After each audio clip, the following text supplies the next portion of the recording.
What's up, everybody? If you don't know by the picture, y'all know what day it is today. It is Tuesday, and we do have our chat with Jasmine today. Well, chat with Divine.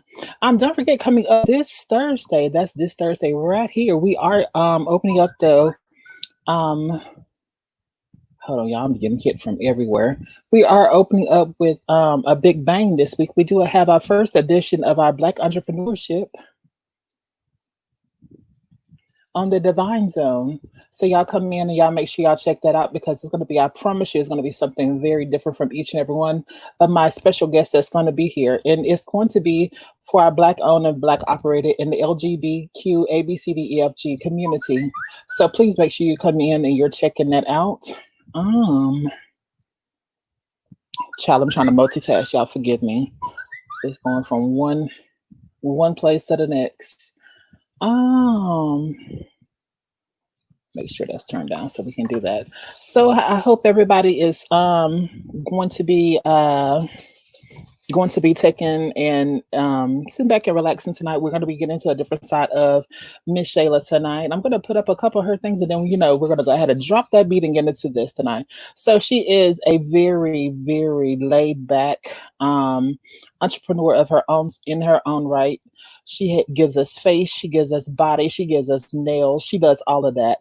She's a very influential person, and I'm very glad to say that she's a friend of mine. After this, y'all, we're going to welcome her to the stage. Here we go.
Once again, like I was saying, y'all, we do have the honor of having, well, I do have the honor of having a friend of mine, and I've come to love her over this whole COVID-19 situation that's going on.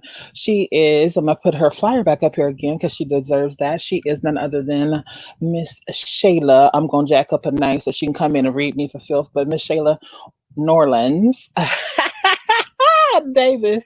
Y'all help me welcome her to the stage, y'all. Hey, girl. Hey. Goodness, New Orleans, we gonna put that out. Well, you know it. You know, I knew by me saying that I know you was gonna go into it, Hey y'all, what's going on? How has your day been so far? How's your day been so far? It's been good. I'm about to burn up because it's hot up here. We need some rain. Baby, it was 90 degrees down here today, child. So yes, I understand your pain. Ooh. And for everyone that's just joining us that don't know anything about you, I'm going to show a couple of your styles because you are the queen of nails. Yeah. You be taking a slaying them nails. Let me put up some of your artwork here. Babe, look at that. How multifaceted and talented that you are, girl. And then look at these. And you can find her actually on Instagram at the official honeydew nail. Oh, excuse me, it's the official honeydew, right? Or the honeydew nail? Which one is it? The official honeydew. Okay. And that's her when she rocking her braids because she roasting stuff in her afro puffs. And I just absolutely in love with you and this hairdo. You be coming through and be slaying. We understand. So how's your day been? We're gonna chit chat like we normally do, and then we're gonna get into the juice. It's been good. I went to work early. I came home. I cooked, took me a nap. The usual. What I do. I go to work. I come home. I cook. I go to bed. So, I was joining you last night on one of your chats with you and your good girlfriend. Y'all was sitting up there, y'all was cutting up and acting completely crazy last night. Yeah. And you know what I was waiting for? I was waiting for you to give him one of the most side eyes when he started singing, but you never did give him the most side eyes. So I was like, see how she be doing me, but she ain't trying to get nobody else together. Because I know he can hit a note. Sometimes he be acting funny sometimes, but I know he can hit a note. So what you trying to say about my singing? Oh, well, I mean, Bring on the shade, bring on the shade. That's what I love you for. Don't forget y'all to like, share, and subscribe tonight. Oh Lord, I got the wrong banner running up there. Child. So I was running late today, and I'm trying to get my stuff together too. So y'all forgive me. But one thing I do like about this new program now, I uploaded all your pictures and stuff from my cell phone. oh, So if you're actually working on your stuff on your cell phone, you can actually take and upload it via your cell phone or your tablet or whatever. So it makes it a whole lot easier. Um, but while you waited on me to take and run my mouth, would you mind talking to us a little bit? Because some people don't know exactly where you're from. Can you tell us, a little bit about your childhood, where are you from, and all that kind of good stuff? And I know Miss Betty's been a part of your life, so we love us Miss Betty. So go yeah. ahead and break it down for us a little bit. Well, my name is Shayla Orlean Davis, as you can see. I'm 28 years old. I was born and raised in Youngstown, Ohio.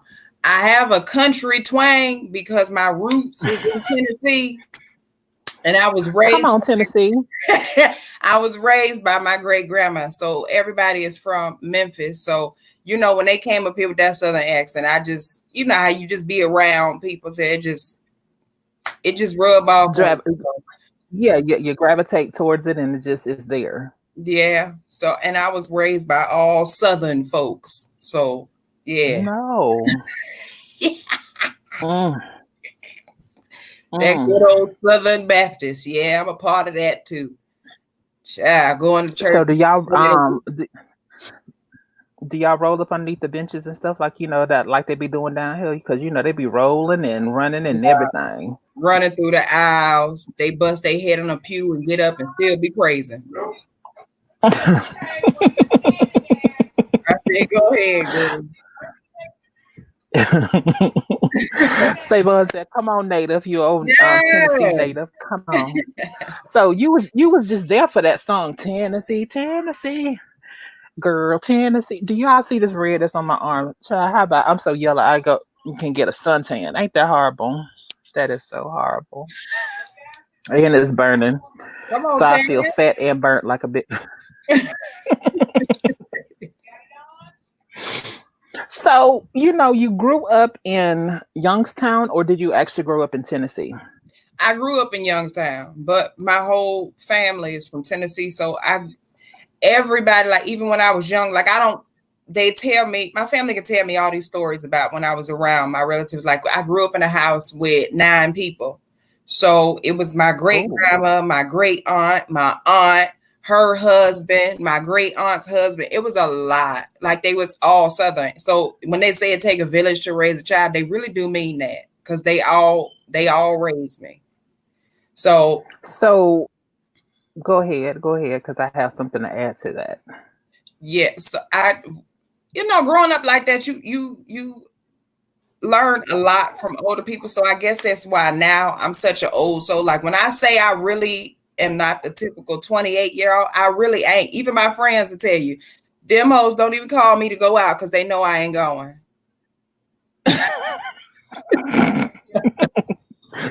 Just period, straight like that. That's it. And I see them Come over and chill if you want to, but it is. And I see them posting on Instagram and stuff. Child, I can't get mad. They ain't asked me because they know I wasn't going. It is what it is.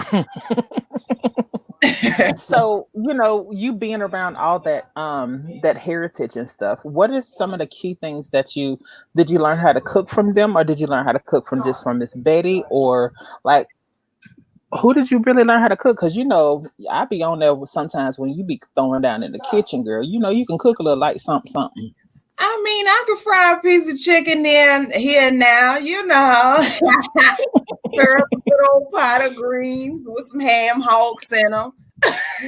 But yeah, 'cause I was raised with my great grandma. That's all she did was cook. Like it was, you know, our family. The thing is, everybody is sealed together with food. So if we mad at each other, we'd be like, "All right, girl, I cooked dinner. Come down here and eat." And that's the apology. Mm-hmm. So you know, as I got Oh. when I, you know, now that I'm living on my own and stuff, if I have an argument, you know, me and my grandma are both Aries, so we Uh-oh. heads all the time. So you know, it is what it is. Uh-oh. I just tell Grandma, I cook. Come down here, get you something to eat. Her and my grandfather come on down here, get them something to eat. Then they know we all right. So food has always Well, been that's the center of everything. that's a blessing to know that your grandparents are still alive. I wish my grandmother was still alive, but she's gone on and my grandfather is too. So that's a blessing. Amen. I would just say to you just to, make sure you cherish it, and ain't nothing like a good old warm butter pound cake from the grandma. Hey, amen. I Amen. told you, I know, baby, because I miss my grannies. My granny used to take and make she used to make a lemon, an orange slice pound cake. She used to take, the orange slice candy that you buy in the South. I don't know if they have them really in the North, but you take and buy it, and it's got the little sugar into it, rolled in the sugar and stuff. She used Oh, to take and make a vanilla batter and, put it in there, and then, you cut it while it's still warm, so that candy is just like running through. Oh, child. oh, Father Something God. serious. Amen. Yes, God. Yes, God. Yes, God. So moving on from you taking and doing that, how was it with you going through high school? Did you ever get bullied, or from you having a southern accent versus you going to being in a northern environment? Because I know when I lived in Detroit, they used to talk about my accent all the time. You know. Yeah. And you know what, the in high school, I was one of those kids like everybody knew me, but they didn't know me. Hmm. So everybody was like, that country girl, that country girl. Y'all know who that country girl is. I was ugly because I was one of those kids that wasn't that fortunate in school to get like the new school clothes every year. Like we had to wear uniforms. I didn't Hmm. always get the luxury of getting new uniforms or new shoes. You know how the kids nowadays, I graduated 11 years ago, but I'm pretty sure they're still the same. Like it can't that much change in 10 years, or it can. Hmm. But I was, I was quiet, but not quiet. I had to show my ass a couple times just because people would try me because I wouldn't react the way that I wanted to. Because in grade school, I was very angry. When my great grandmother passed away, that made me a big ball of anger. So I had to, I went to anger management, and that started to help me. I think it started to help right around the time that I hit high school. And So it took you from elementary all the way through junior to get to high school, yeah, or for the millenniums, the middle school, yeah, to get to an even point. it did. And that's sad, but still. But in high school, I was just, I was athletic in high school. Like I played volleyball. I couldn't stand my teammates, but I played because it kept me, it kept me busy. It kept me, it just, I had to stay around people because I can become very isolated very quickly. Oh Like, yeah, well, we're gonna touch on that. We're gonna touch on that, and we're gonna touch on the mental part of the isolation and stuff. So I appreciate you, being open and vulnerable. And if at any time I'm just saying this straightforward to you, because we good girls, so we talk outside of and on camera. If it's anything that ever gets asked that you really don't want to touch on, you're at liberty to pass up on that. So I just want you to be comfortable, cool, calm, collect like you are, because you give me over there, you give me Whitney Houston, and you giving it to me tonight. Yes, I'm your baby tonight. But we're going to take a little small break, and when we come back, we're going to get into another side of you that a lot of people may not know. But we'll be right back after this commercial, y'all, if I ever can find it, because y'all know I'm never really on it. But this is our commercial, y'all.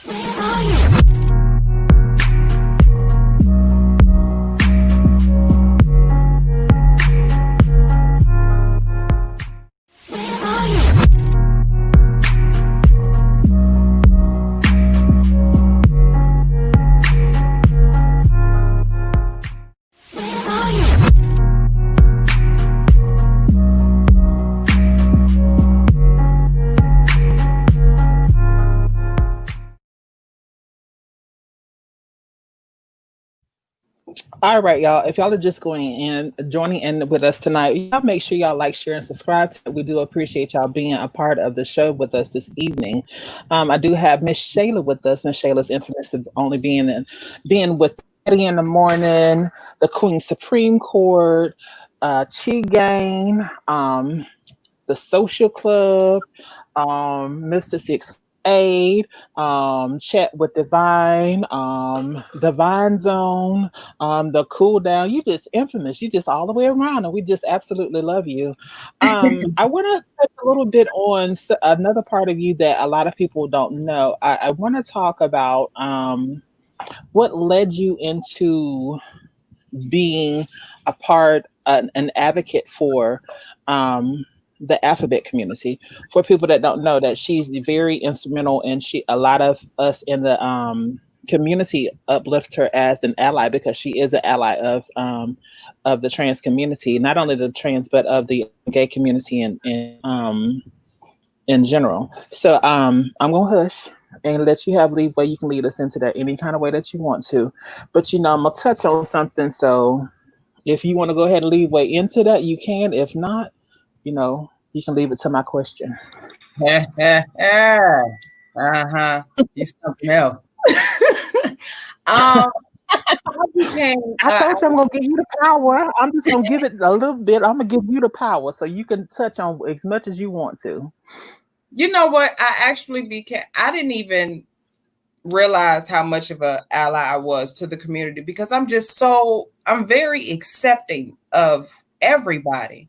I know what it's like to be excluded because I have been teased, and it has been times where I've been cornered in bathrooms and in the girls' bathroom at school, and the girls just literally stood there and laughed at me while I'm standing there in tears. So I know what it's like Mhm. to feel like an outsider. So I don't think me having that experience, I have the right to tell anybody about who they decide to sleep with, what you decide to do in your life. And in all Right. actuality, when I was going through all of that, the first person to embrace me was that I'm still friends with today was a gay male. So, he was the one who came to me and he was like, well, Shayla, the only reason why them girls tease you is because you're so pretty. And Mhm. I suffered from like, oh, girl, my self esteem was low. It was bad. And he was the one who actually helped me through it. And now we still friends till today. Like, I mean, I don't talk to him as often as I would like to because, as people get older and, you part ways You and, grow apart a little bit. yeah, life just happens. But I'll forever thank him for being a friend when I didn't have any. Right. Right. Go ahead and lead So me through it. okay. So for those of y'all that don't know, Shayla has had a encounter, and I'm just gonna leave it as that. She's going to go as far as she would like to go with that encounter. Um, and my thoughts are: is that somewhat um, the reason why that you became an ally of the community, or other than the bullying that you went through and you find your best ace been cool, is that somewhat because you feel like you have a connection to us by that, or just in general? I'd throw a couple little ones out there. You can only answer whatever you need to because that's a lot. I'm sorry. I see everybody in the comments losing it. Yes, child, I had an encounter with another female. I sure did. We do that when we're young, and alcohol was involved. I don't know because I don't feel like that made me gay. I just think it was an experience. Now, do I want to do it again? Mhm. No, because that's not what I'm attracted to. But I think it was just an experience that we had. And when alcohol get to flowing, how brown liquor do you either want to fight or fuck, and at that time she's the only one around. You know, in the words of Jamie Foxx, blame it on the goose. Got you feeling loose.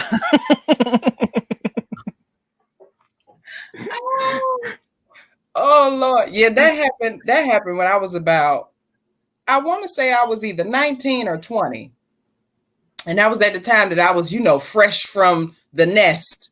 And you know how you get out your house and you've been kind of sheltered and you get out and finally start experiencing things. Yeah, that's what that was. Experiencing things, so what led to it? Like y'all was just chilling, acting a donkey together. Was it a best friend? Was it a random? I mean, what led to it? Well, inquiring minds want to know. I don't want to say it was a random because I mean, me and the girl was cool. Girl, I really don't know. Like it was such a foggy night. That alcohol. So all you remember is Sealy Pastapedic and some E&J, huh? Girl. You know what? I can't with you. So what if she was the ring-a-ding or send you old text right now saying, hey, what's up? You want to rekindle one more time for old time's sakes? Would you? Well, I think her husband would have a problem with that. She married now. So the card wouldn't be off the table if someone else caught your interest. Even though it was an experience. I'm not saying that you're bi or anything like that. I'm just saying if the situation arrived again, would you or would you not?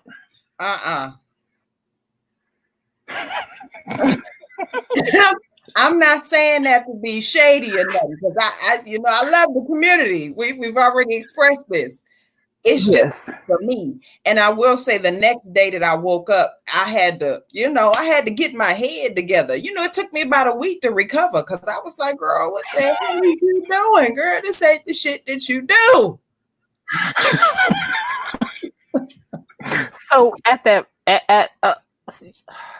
oh my God, there's so many ways I can take this. I'm gonna take and run with it. One or two more questions, and then I'm gonna be done with it. So were you just a pillow princess at that time, or did you reciprocate? You don't have to go deep. If you don't want to answer it, you don't have to.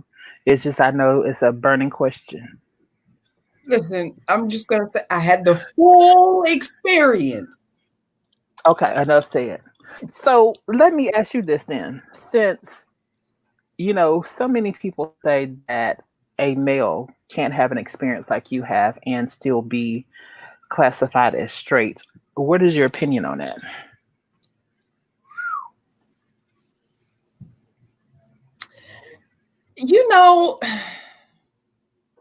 I remember having this discussion before, and I think there's a difference in, okay, so just say if a woman is dating a man and there's a difference in between him being attracted to either a gay man or a transgender woman. Okay. Go ahead. I'm listening. You have to think about it. Transgender women, they're women too. So if they're attracted to transgender women, bitch, they like you too. It's the femininity. I think people think so goddamn extra into genitalia, so it's just causing your head to be just all over the place. When we get out of our minds that sexuality is not based on your genitals, I think this world would be it'll be a bigger and better place. Can you say that one more time for the people in the back that didn't hear you about the genitalia? Let me get a little closer. Your goddamn genitalia does not define your sexuality. Thank you so very much. That part right there. That part.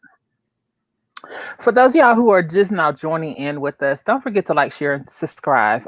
We do have Miss Shayla in the house with us tonight. She is not only an advocate for us, but she is on multiple platforms with all of us. She's just a sister of the hood with us, in the YouTube street, because I think she can be over on Treasure Lane every now and then too.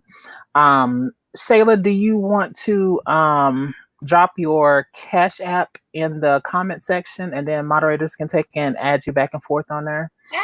If y'all are enjoying the show, I really appreciate y'all taking care of not only me but taking care of my guests every night whenever they come in. So I really appreciate it. Yeah, we're gonna do a little like question and answer later on, but right now it's my time to get the juice in the dirt from her. So y'all just bear with us a little bit longer, and then we're gonna open it up for y'all. So um, I'm gonna give you a couple seconds to get your mind right. I'm gonna go through a couple things, Miss Shayla, and then I'll be right back with you so you can. I know you need to breathe a second, so let me give you a couple seconds to breathe a little bit. Um, don't forget, y'all. Y'all can look her up on Instagram. Shayla, what is your Instagram? The official honeydew. And for those of y'all don't remember, this is the sexy bombshell herself, and this is some of her artwork that she does do because she does get into that artwork. Um, don't forget, y'all, on Saturday nights, each and every Saturday night, we do have the Savon Experience, which is the Savon Experience presents the Saturday Night Social Club. That's on youtube.com/Savon with 1111. That's 4 1s. That's each and every Saturday night at 9 p.m. And I think, if I'm not mistaken, she's simulcasting on Silent X Radio also, if I'm not mistaken. So congratulations to my big sis on that. And then don't forget, on Friday nights we do have the Grown and Sexy Nights with Mr. 6'8". That's at 9 or 9:30 p.m. every Friday night, unless specified otherwise. Um, we do, for y'all that are just coming in, we do have a very special Divine Zone coming up. Is our Black entrepreneurs. It's a special edition, so we're not gonna get to our freak into the next time, but this time I want to focus on us and uplifting some of our personnel that's in the community. One of my special guests that night will be the Evolution of Veil. Will definitely be in the house with us that night. So it's going to be his first time on my platform. So y'all make sure y'all show him some love and tune in that night. It will be at 8 o'clock. Y'all know I do 8 o'clock on all my stuff. So, and then night, my very special, where is it at, child? I just done lost it. My sponsor tonight is Pastor.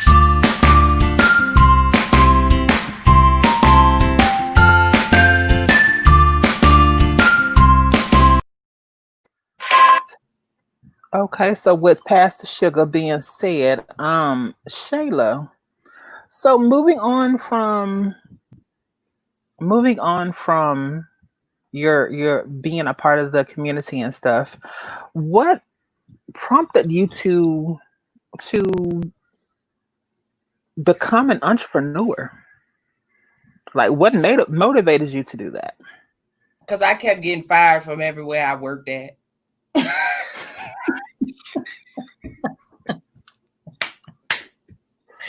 What? I don't listen. Let me tell you something. One thing about me, I don't like to be told what to do. I don't like it. I can't. And then I have this complex thing. I always feel like if somebody feel like they got some power over me, they want to use it Uh-oh. for bad. So No. that's it. And then plus, I've been doing nails since I was 9 years old. And doing nails is like very comforting for me. Like, people might think that sounds weird, but while I'm doing nails, I go into a whole nother place. Like, I enjoy seeing it's a thing of being creative and having so much freedom to just do whatever. I love those clients. I love my clients who come in and be like, you know what, Shayla, I trust you. Do whatever you want. That is everything to me. I appreciate that. So, when I come up there, you're gonna have to do my nails, and by that time I hope you get over your feet thing so you can do the feet too. Let's talk about some of your phobias, because you got a couple phobias. Feet being one of them. How you gonna do nails and not do the toes?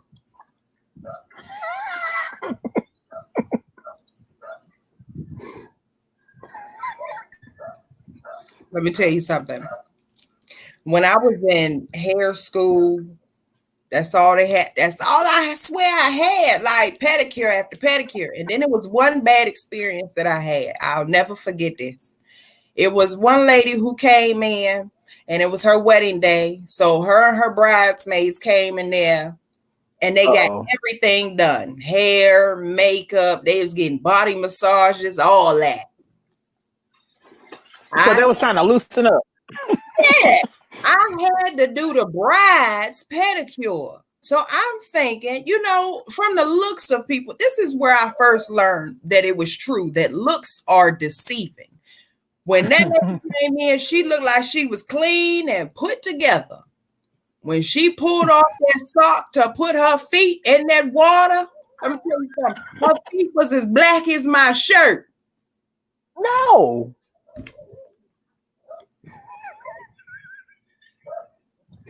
I went and told the teacher, I said, I'm not doing this lady's feet. She was like, well, you really don't have a choice. It's her wedding day. I said, somebody gonna marry her with her feet like that? Child, that was the very first time that I learned that I don't like to be told what to do. So I completely walked out of that school that day. And that is hold up. You spent the money. You spent the money on the school. And then you're going to walk out before you get your diploma. I mean, your certificate of completion. Well, I came back the next day. I had to finish. But I wasn't doing that lady's feet. And wasn't nobody going to make me. Now, I did get reprimanded when I did go back because they was like, Shayla, you can't walk out like that. Shit, I showed you I could. You didn't show your complete butt, did you?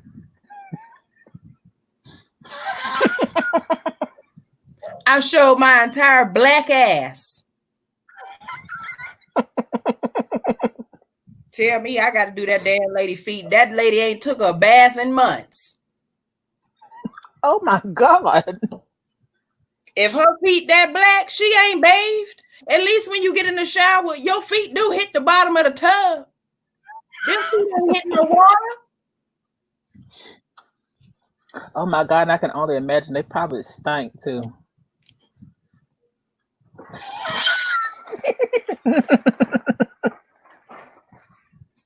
I said, y'all's a fool if y'all think y'all gonna put that lady's feet in a pedicure bowl, and then you think somebody gonna sit there after her?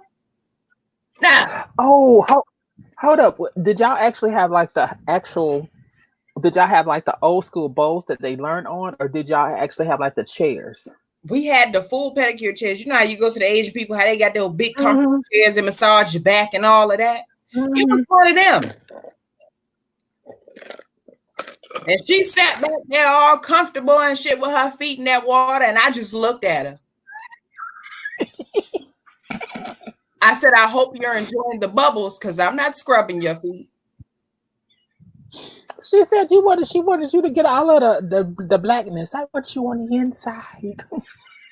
And then had a nerve to be like, oh, can you put acrylic on my toes? Girl, yeah, I'm walking out. I'm not doing, Number one, that's extra time that I got to sit there and smell your feet.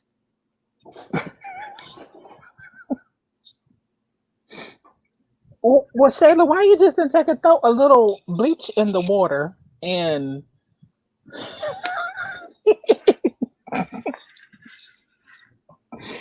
Shayla. That was 6 years ago. No comment, Shayla. That was 6 years ago, and I vowed to myself, girl, you will work for yourself because ain't nobody gonna tell you what you gotta do. That was it for me. That was the determining factor right there. So you sitting here telling me that the whole bridesmaid party and everything, they got their toes and stuff that you didn't do the bride's toes?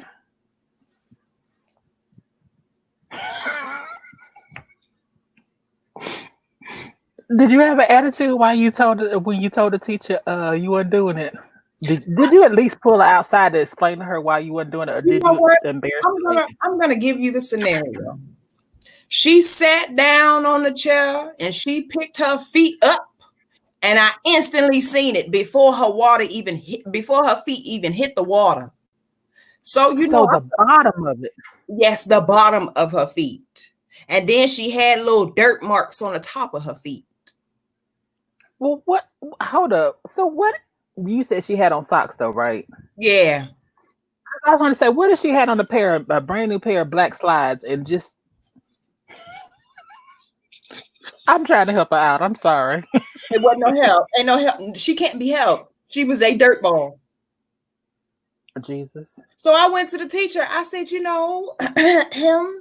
excuse me. I said, I don't think she's able to be serviced. Now, we did have our list of certain things that we were not allowed to service, or they would tell the customer, hey, you can't come back because, certain things, you're not following the guidelines.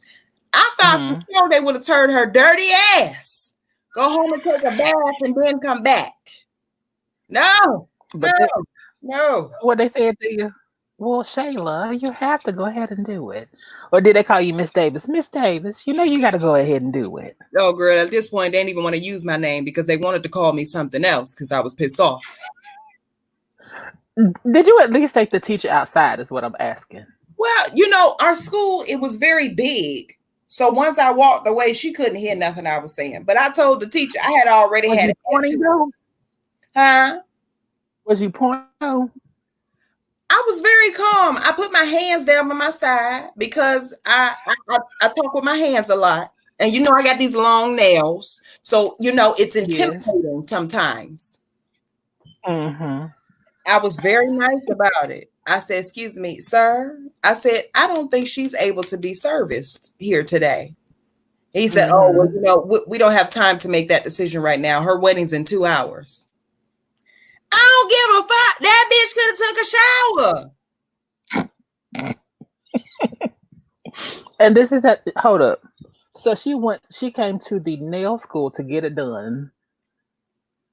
The the whole bridal party, she came to the nail school to get it done. And she only had 2. So that means if she didn't come there to get them done, she was just going to be funky standing up there in an all-white dress. Oh, no. Oh, let me give you the scenario of her wedding because I was excited for her. When she came in, she was telling us the details of her wedding. I was like, oh my goodness, that's such a different idea. Not to say that I was like, girl, go ahead, because it was stupid, but it was her idea, whatever. She was getting married at the zoo. Okay, wait for it. Not only was she getting married at the zoo, her bridesmaids were Disney characters.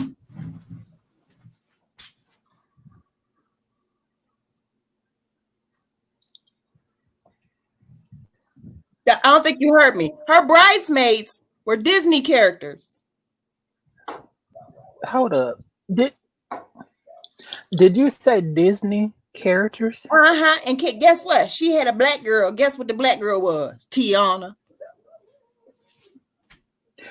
Oh, was this a white party or a black party or a mixed party? They were mixed.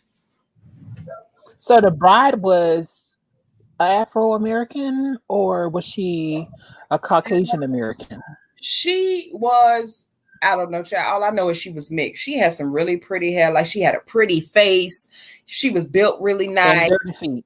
And dirty feet. Just a dirt ball. And I was excited for her. I said, oh my goodness, I'm so excited for you. Like you're going to have this big wedding. And, she got Cinderella. She got Snow White. She got Sleeping Beauty. She got Tiana. No. Yeah. No. Yeah, girl. I said all of them had the matching dresses too? They had the dresses on. Costumes. I was excited for her because I said, girl, you done came outside with this foolishness. I said, congratulations. So hold up. What was her character? I don't know. I don't know what she was. I'm trying to sit here and think if she's sitting Lord knows if you said she was the Little Mermaid, I'm about to throw this computer. Oh yeah, she had Ariel in there too.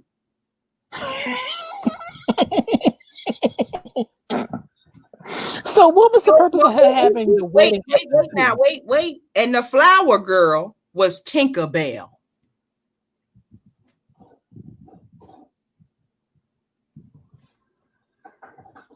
So y'all have a whole, just to put this in perspective, y'all have a whole bridal party sitting there.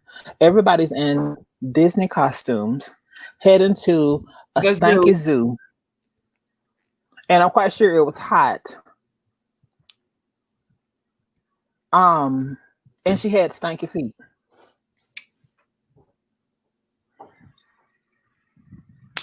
So okay, we done. I ain't even talk about that no more. Yeah, We girl. done.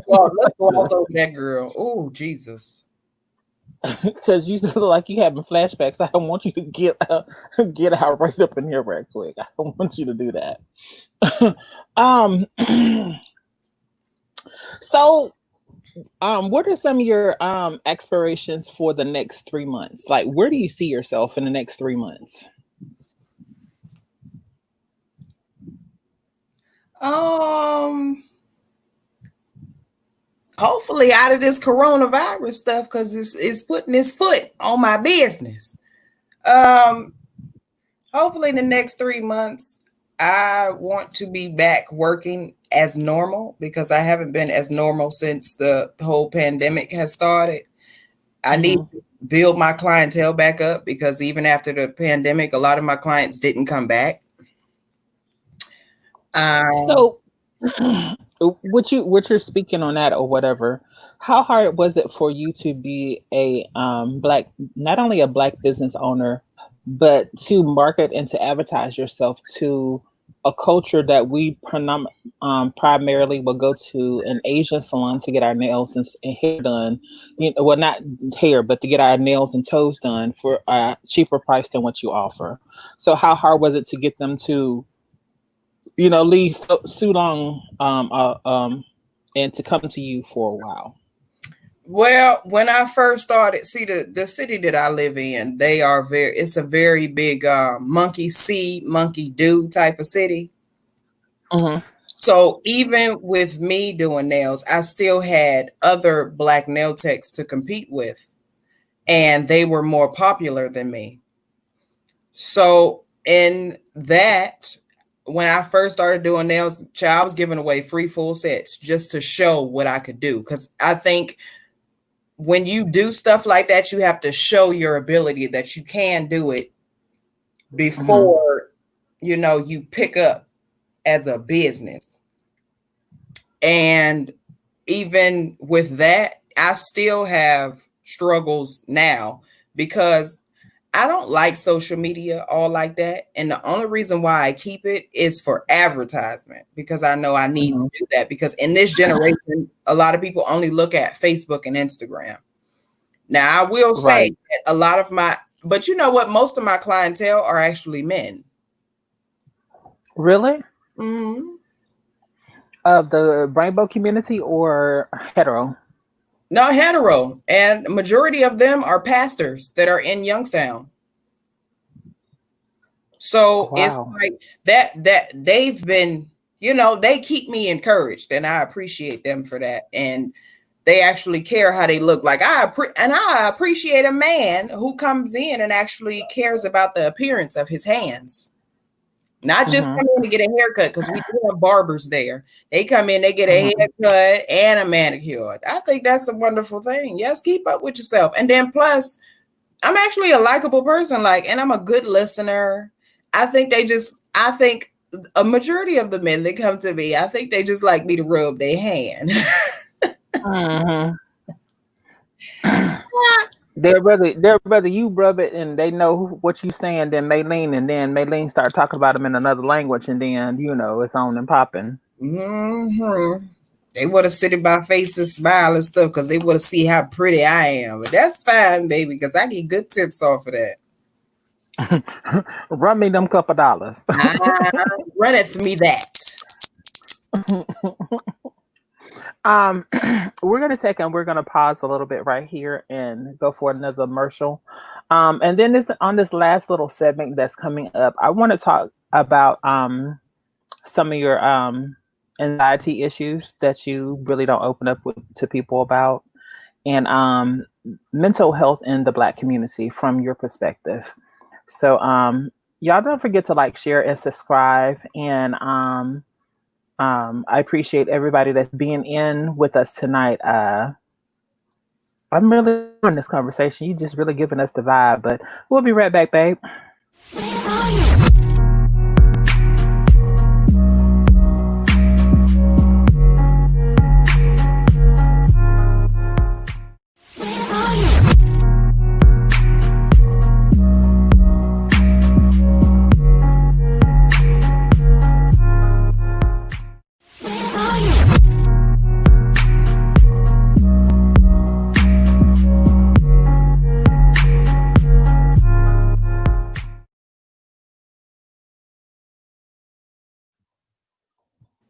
And then don't forget, y'all, we do have a special edition of the Divine Zone coming up on this Thursday. It's going to be our Black entrepreneurs. So, yeah, it's going to be something very different. I'm very proud of what we're about to get ready to offer and open up with or whatever. I have a couple special guests that should be dropping in with us. So, y'all make sure y'all are tuning in, liking, sharing, and subscribing. That's the only way that you know when I'm live. Um, and then each and every Friday night, we do have, even though I know y'all just seen it, hold up, girl. I got something for you. We're gonna do a little like something, something. I need to get your commentary on this one right here. Uh-oh.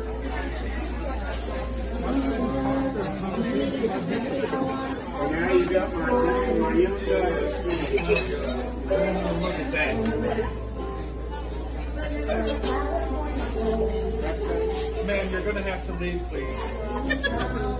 I have children here. Sorry, guys.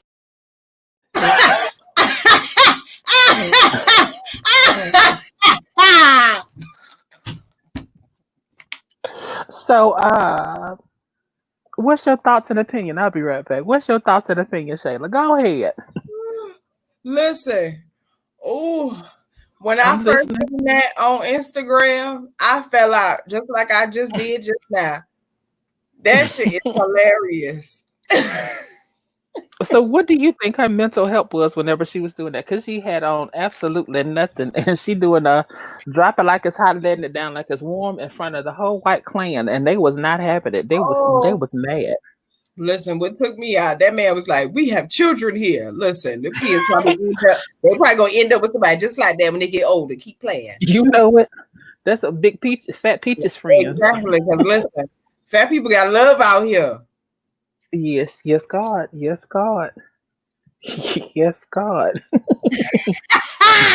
I know one thing. Jesus, It take a lot of courage to do some shit like that. Go ahead, bitch. I ain't. baby.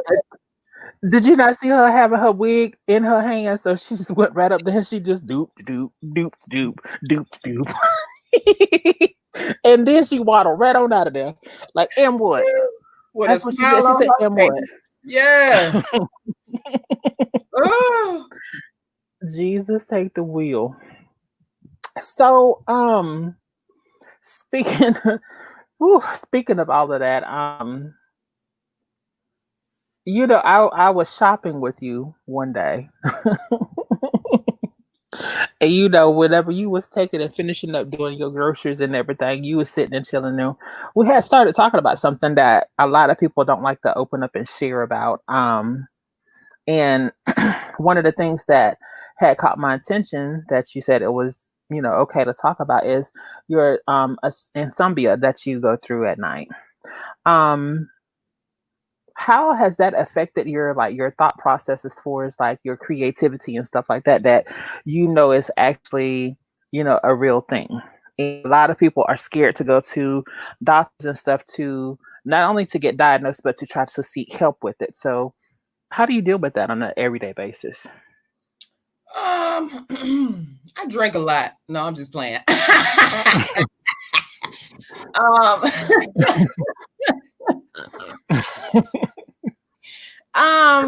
I had severe insomnia. It started when I was about 13.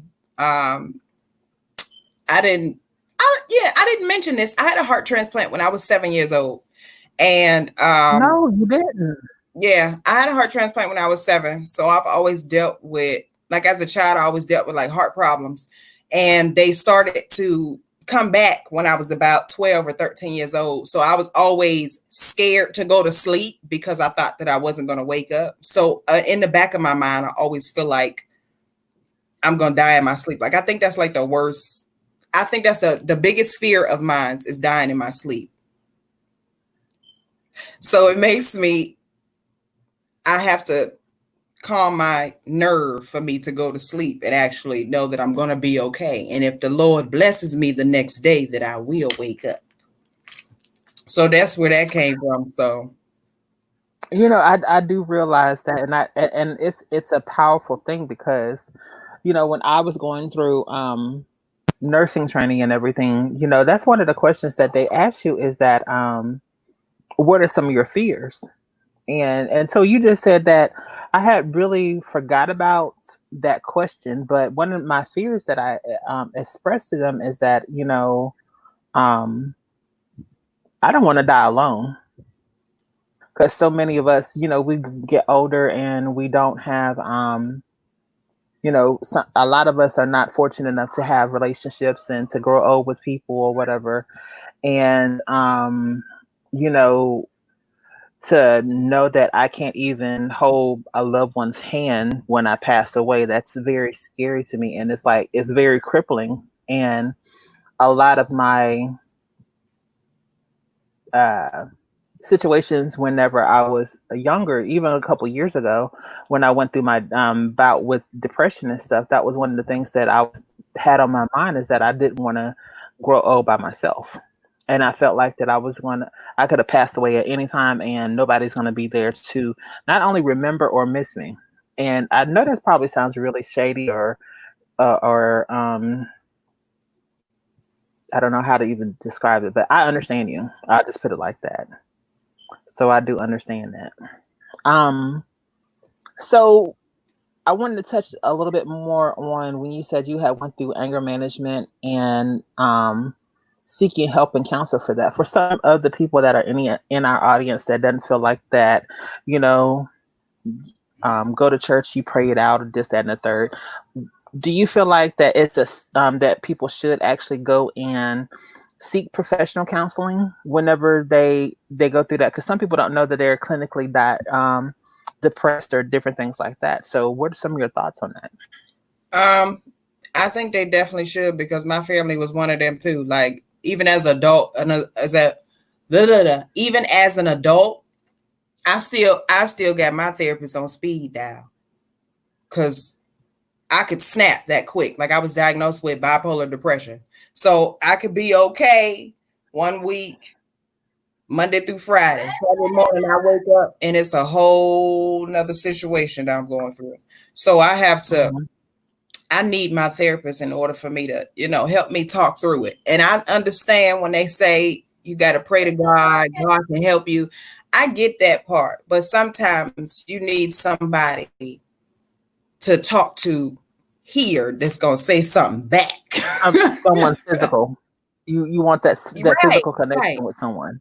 Exactly. And I've been with my therapist now since I was about, I want to say 12. So he knows me. So he know when he see my number come across that phone, he pick up the phone like, listen, I already know we got to talk. And even now, like he'll call and he'll check on me and stuff. If he haven't heard from me in a while, he'll call and check on me because I'm the first person to be like, listen, man, some screws they unloose over here, and I need you to put some bolts in them. So with you saying that, you know, how was it? Because I remember we were talking and everything during whenever they was doing the whole marching and stuff on the other street from your house, because you had shared with us that you was in a, you know, kind of sort of like a residential on one side and then a lot of businesses on the other side. So you had like the squat teams and stuff like that when all of the rioting and stuff like that first happened. Was that causing you a lot of anxiety, hearing all that, you know, backwards and forth? Like, how did you deal with that? Well, other than chilling with us online, and then, you know, I knew you had your couple bottles of which you a Ciroc girl, so you was drinking Ciroc. Well, Yeah. yeah, you was drinking Ciroc. Mhm. Ciroc and ginger ale. Yes. Um, I told her I pay attention. listen, the stuff like that actually makes me nervous. And with all of this stuff going on, the police themselves have made me nervous. And Mhm. then for me to live in a neighborhood and I'm surrounded by Caucasian people, I never know if there's going to be a time like at that moment when the SWAT team was on my street. I was scared to either show my face in the house or come out the house because it's like you don't look like you belong in this neighborhood. So it's like if I Mhm. walk outside to put my trash out or something, are you going to try and shoot me because you think I'm breaking into a house where I live? Mhm. And I feel threatened because, and I shouldn't feel threatened because I pay my mortgage just like everybody else rolling around here. Well, maybe not like everybody else because this one Caucasian lady down the street just got put out because she couldn't pay her bills. Oh. But Oh. it made me nervous for the police to be so close because I am the only black one here. Mhm. And I don't want them to think, oh, well, what you doing over here? You black, you ain't supposed to be in this neighborhood. I don't like guns. And I don't like guns only because of my temper. I know how crazy I am. I can't have no gun nowhere near me because I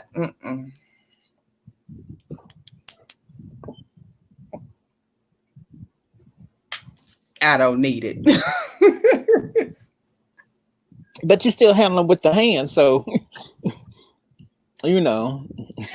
Yeah, that's nothing. Don't let these nails fool you, baby. I'll pop all 10 and bust your ass. That part. That part. So let me ask you about Miss Betty. Oh Lord. With everything, because I know you and your mom have like a very um strong relationship. And my question is that do you ever get worried with her doing the type of work that she does, doing all this traveling and stuff? Does that lead to a lot of anxiety for you? Yes. When she How is do you handle that? when she is not home, that's what spikes my anxiety. And it makes me nervous because not only is she a woman, she's black and she's also by herself. And Hmm. it it does something to my spirit. Like I appreciate my mom because my mom's actually been through a lot. When I was young, I wasn't raised by my mother because my mom was she was an alcoholic and she battled with drugs. And I'm so proud of my mom for being able to turn her life around and actually, get her a career that she enjoys. But dang it, it makes me nervous because I know my mama's temper too. And I Hmm. don't want somebody to provoke her. And I don't want anything to happen on impulse that might affect her for the rest of her life. That's just how I'm thinking. I talk to my mom about this all the time. And she assures me that she's okay. But saying one thing to me don't make it better. That's why when my mama come home, I appreciate her being home so much more. But when she leave, baby, I'm the most praying child you ever seen. It makes me nervous that my mama's out there by herself. And And they I can already I definitely can understand that because with everything that's going on, and not only everything that's going on, but with her being, the female, like you're saying, you know, everything is completely different versus if she was a male. So I definitely and, understand that. and the I got fact about. Go ahead, baby. I said, and the fact that she's in a field that's actually dominated by white men. So a lot of people feel like that she's not capable of doing her job because she's a female. Hmm. But she's been dominating it for about 8 years now. So Power to my mama. Work out, Miss Betty's. We love Miss Betty's. We love Miss Betty's. I got about one or two more questions, and then I'm gonna open it up. So I hope and pray that everybody has kept their questions and stuff together on what they want to take and they want to ask you, because it's been a very interesting conversation. But are you in a relationship? Are you seeking a relationship, or are you just cool by yourself right now?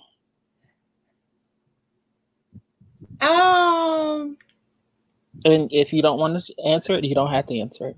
I don't want to say no, because I'm not. I have somebody special that I am conversing with. Okay. We'll leave it at that. But those of you who know, you know. Right.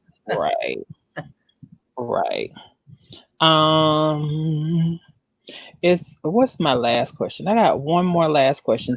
If not my last question, but my last statement before I open it up to everyone is going to be this: if you can look back at 7-year-old Shayla versus 27-year-old Shayla right now, what would you say to her? You're not gonna die. Because ultimately, in my mind, when I was going through all my heart issues, I did feel like I was gonna die. Because a lot of people don't realize, even parents don't realize, when you try to hide stuff from us, that's when we see it. I remember being in the hospital and having me hooked up to so many cords, and I knew I didn't feel good. Like, I remember everything about that experience. And I would constantly see my whole family crying and praying. They had called the pastor in from our church, even people from my daddy's side of the family. And I don't even talk to them people no more.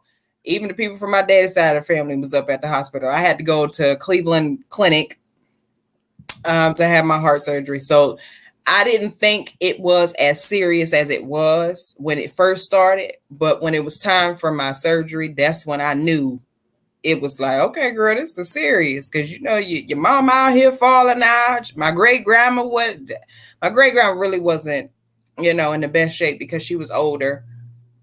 And she was raising me. So I was basically like her baby. And yeah, I would just tell myself now that you're not going to die.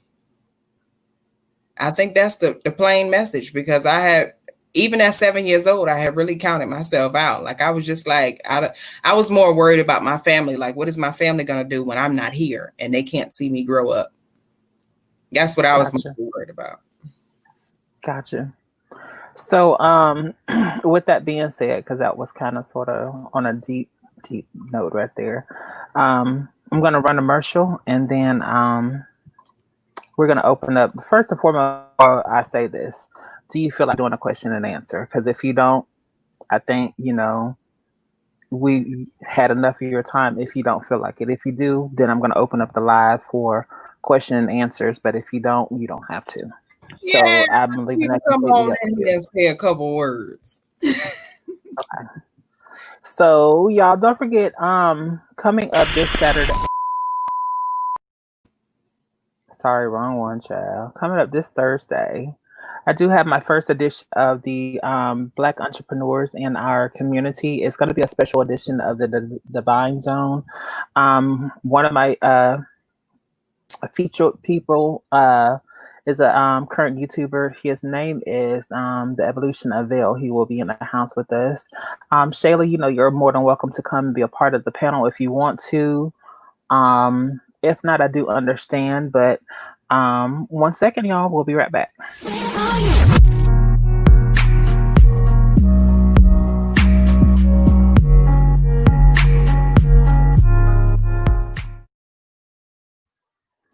And my lovely co-host just done tiptoed through the back. She done tiptoed through the tulips. And my daughter is in the house with us tonight. Hello. Hey. Oh my God. Oh my God, girl, what? Okay, hold on one second. I'm so sorry. This bitch is not. I thought you was. I came to walk with you, and now you want to go. Okay, well then, hold on. Sorry, I'm sorry. This helper, she done got on my nerves. Okay, I'm giving you the damn mic. Hold on. Bad, bad bitch. That's all I gotta say.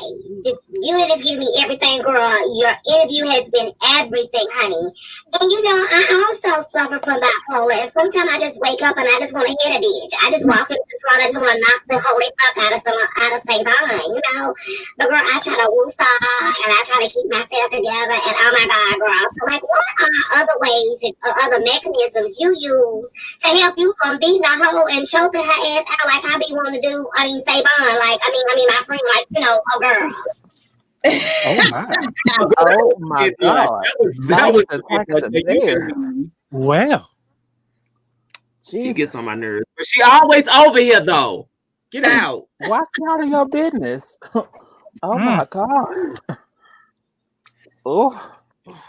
So, girl, I mean, what do you do? I feel like I want to choke this heifer out. So, what do I need to do to calm my nerves in this moment? What are some of the woosah things that you do to keep you centered? I meditate. Ooh, okay. Yes. Meditate. Yeah, I got a whole my therapist actually sent me some what they called now? CDs, like meditation CDs. And I could go to sleep to those. Sometimes when I wake up in the morning and my spirit is a little disturbed, I have to listen to that while I get ready for work. Oh, man. Shaquan, so that's what your ugly ass needs to do. Baby, put her ass out and hand her this old ass CD player because I'm gonna get this bitch some CDs. Okay. Oh, goodness. Well, that's the question, girl. This has everything. Can you send me the link so I can get me that as well, girl? Or can you just make me one if you made it, girl? Because you know what they don't know about you is that you're not just a nail tech; you are cosmetology licensed, boo boo. That I am. Okay. Let's talk about one you had in Rollers. Let's talk about this bride party coming to the hair school in a Halloween costume.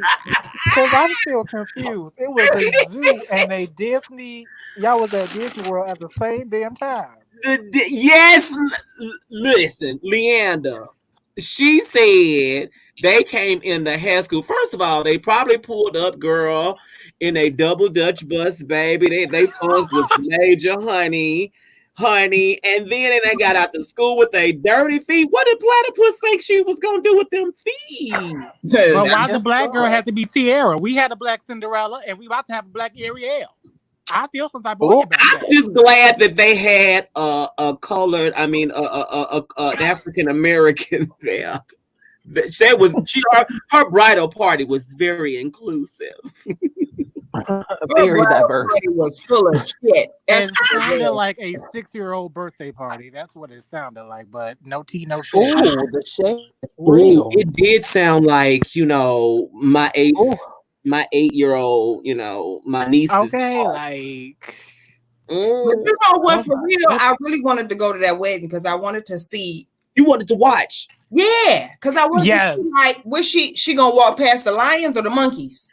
Oh, that's right. It was at Tiger Park. Tiger Zoo.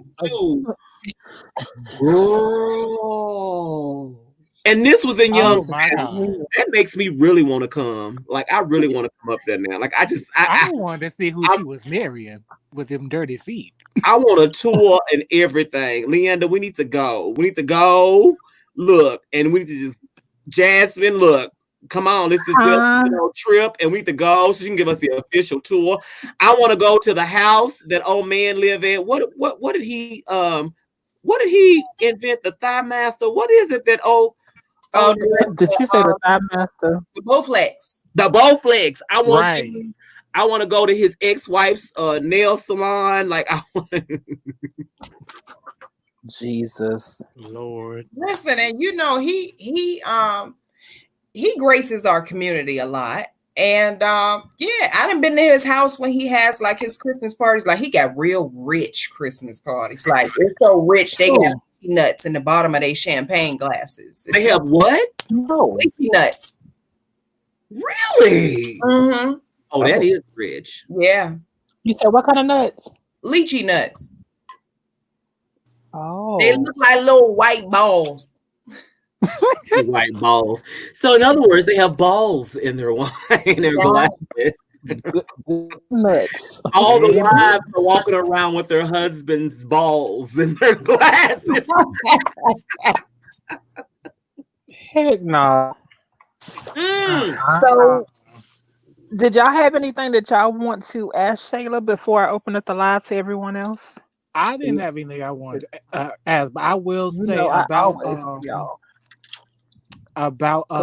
not like when people tell me what to do. That's why I'm starting my own. I started my own business because you don't tell me what to do. I'm a grown ass person. Right. Okay. Now, and that's the problem I've always had. So it's like, and then especially when the people who are supposed to be supervising you, they're incompetent and don't even know how to do their own damn job, and you actually doing your job and their job just to help the company to succeed, but my pay ain't looking right. So, praise God today. Secondly, I can understand not wanting to have the gun point because in these times I have been thinking about it, but God's been saying, your crazy ass don't need no gun because I'm like Medea, I'll shoot first and ask questions later. I don't know if that's true because I come from a background of extreme anger and quick tongues and snap offs.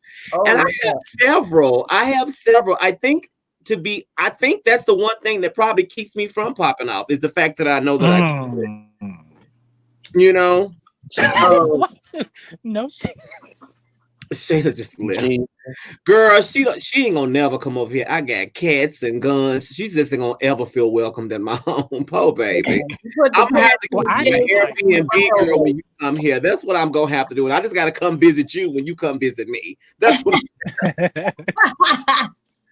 Jesus. This was a great interview. I appreciate how open you were. One question I did have, serious question. So for me, I've not been able to find what I feel is a suitable therapist. What was that journey like for you? You found the one. Did you go through a few before finding him? What was that like?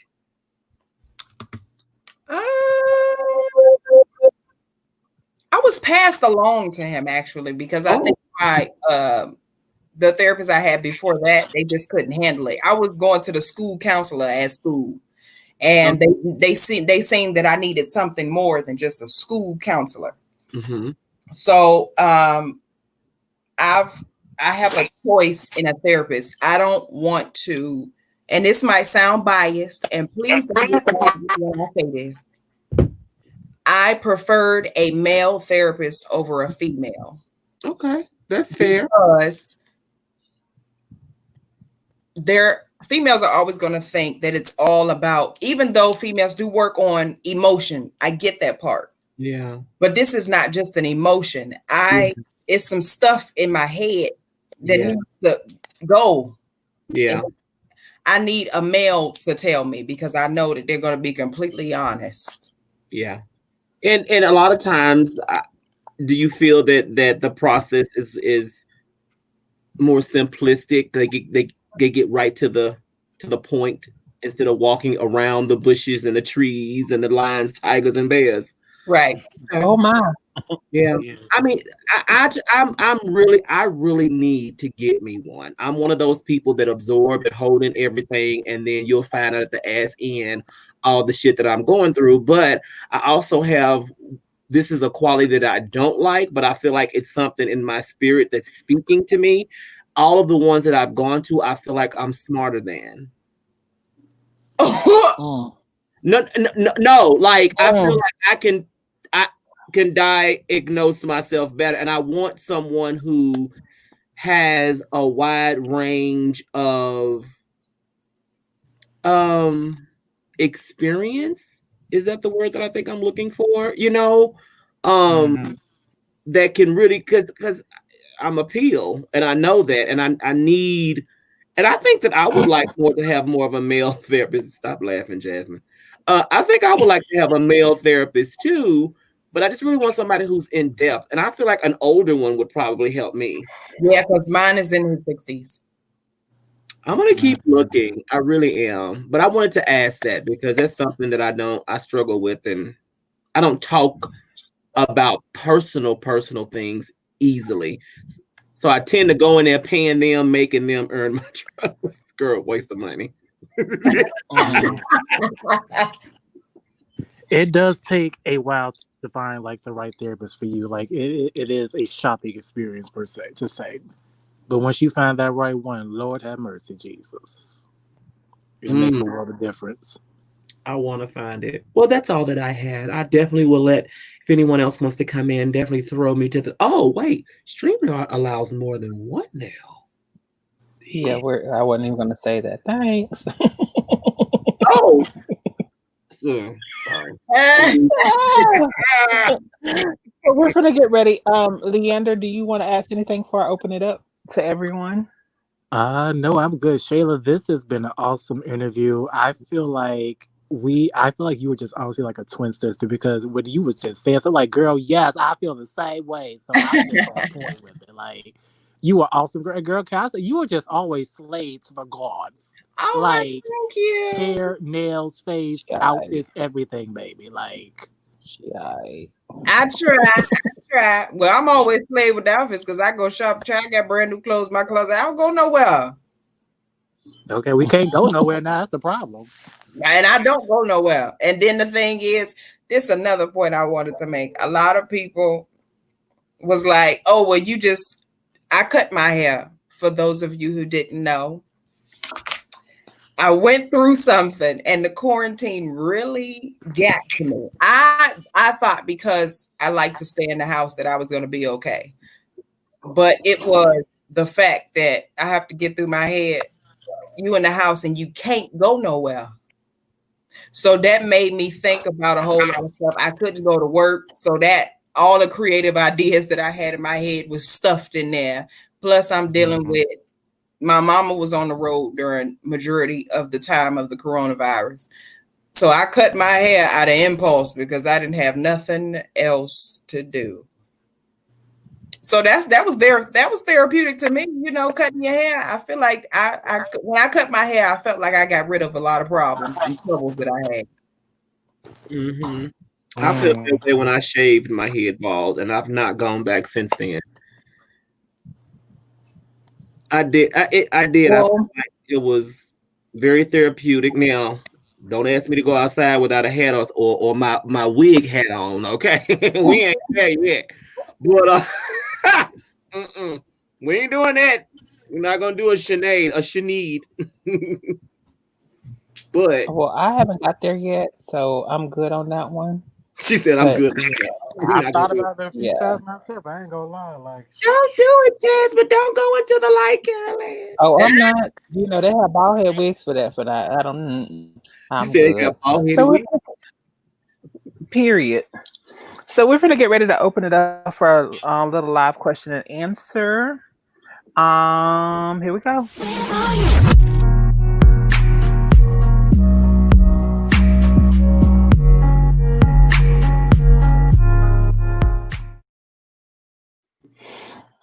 So if you are just joining us, we do have Shayla in the house with us this evening. Savon just came in and Leander is here.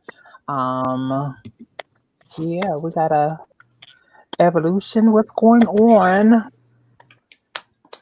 So I'm gonna see. Oh, somebody just dropped in. Who just dropped in? I am Eugene. Hello. I am. Yes. Hello. I absolutely loved this interview. I learned so much about you. And you and Xavier actually have so much in common, which explains why y'all get along so well. I would, for my personal, we all go through personal experiences I, in my relationship with in 2009, found my counselor. And she went on to become a certified life coach trainer.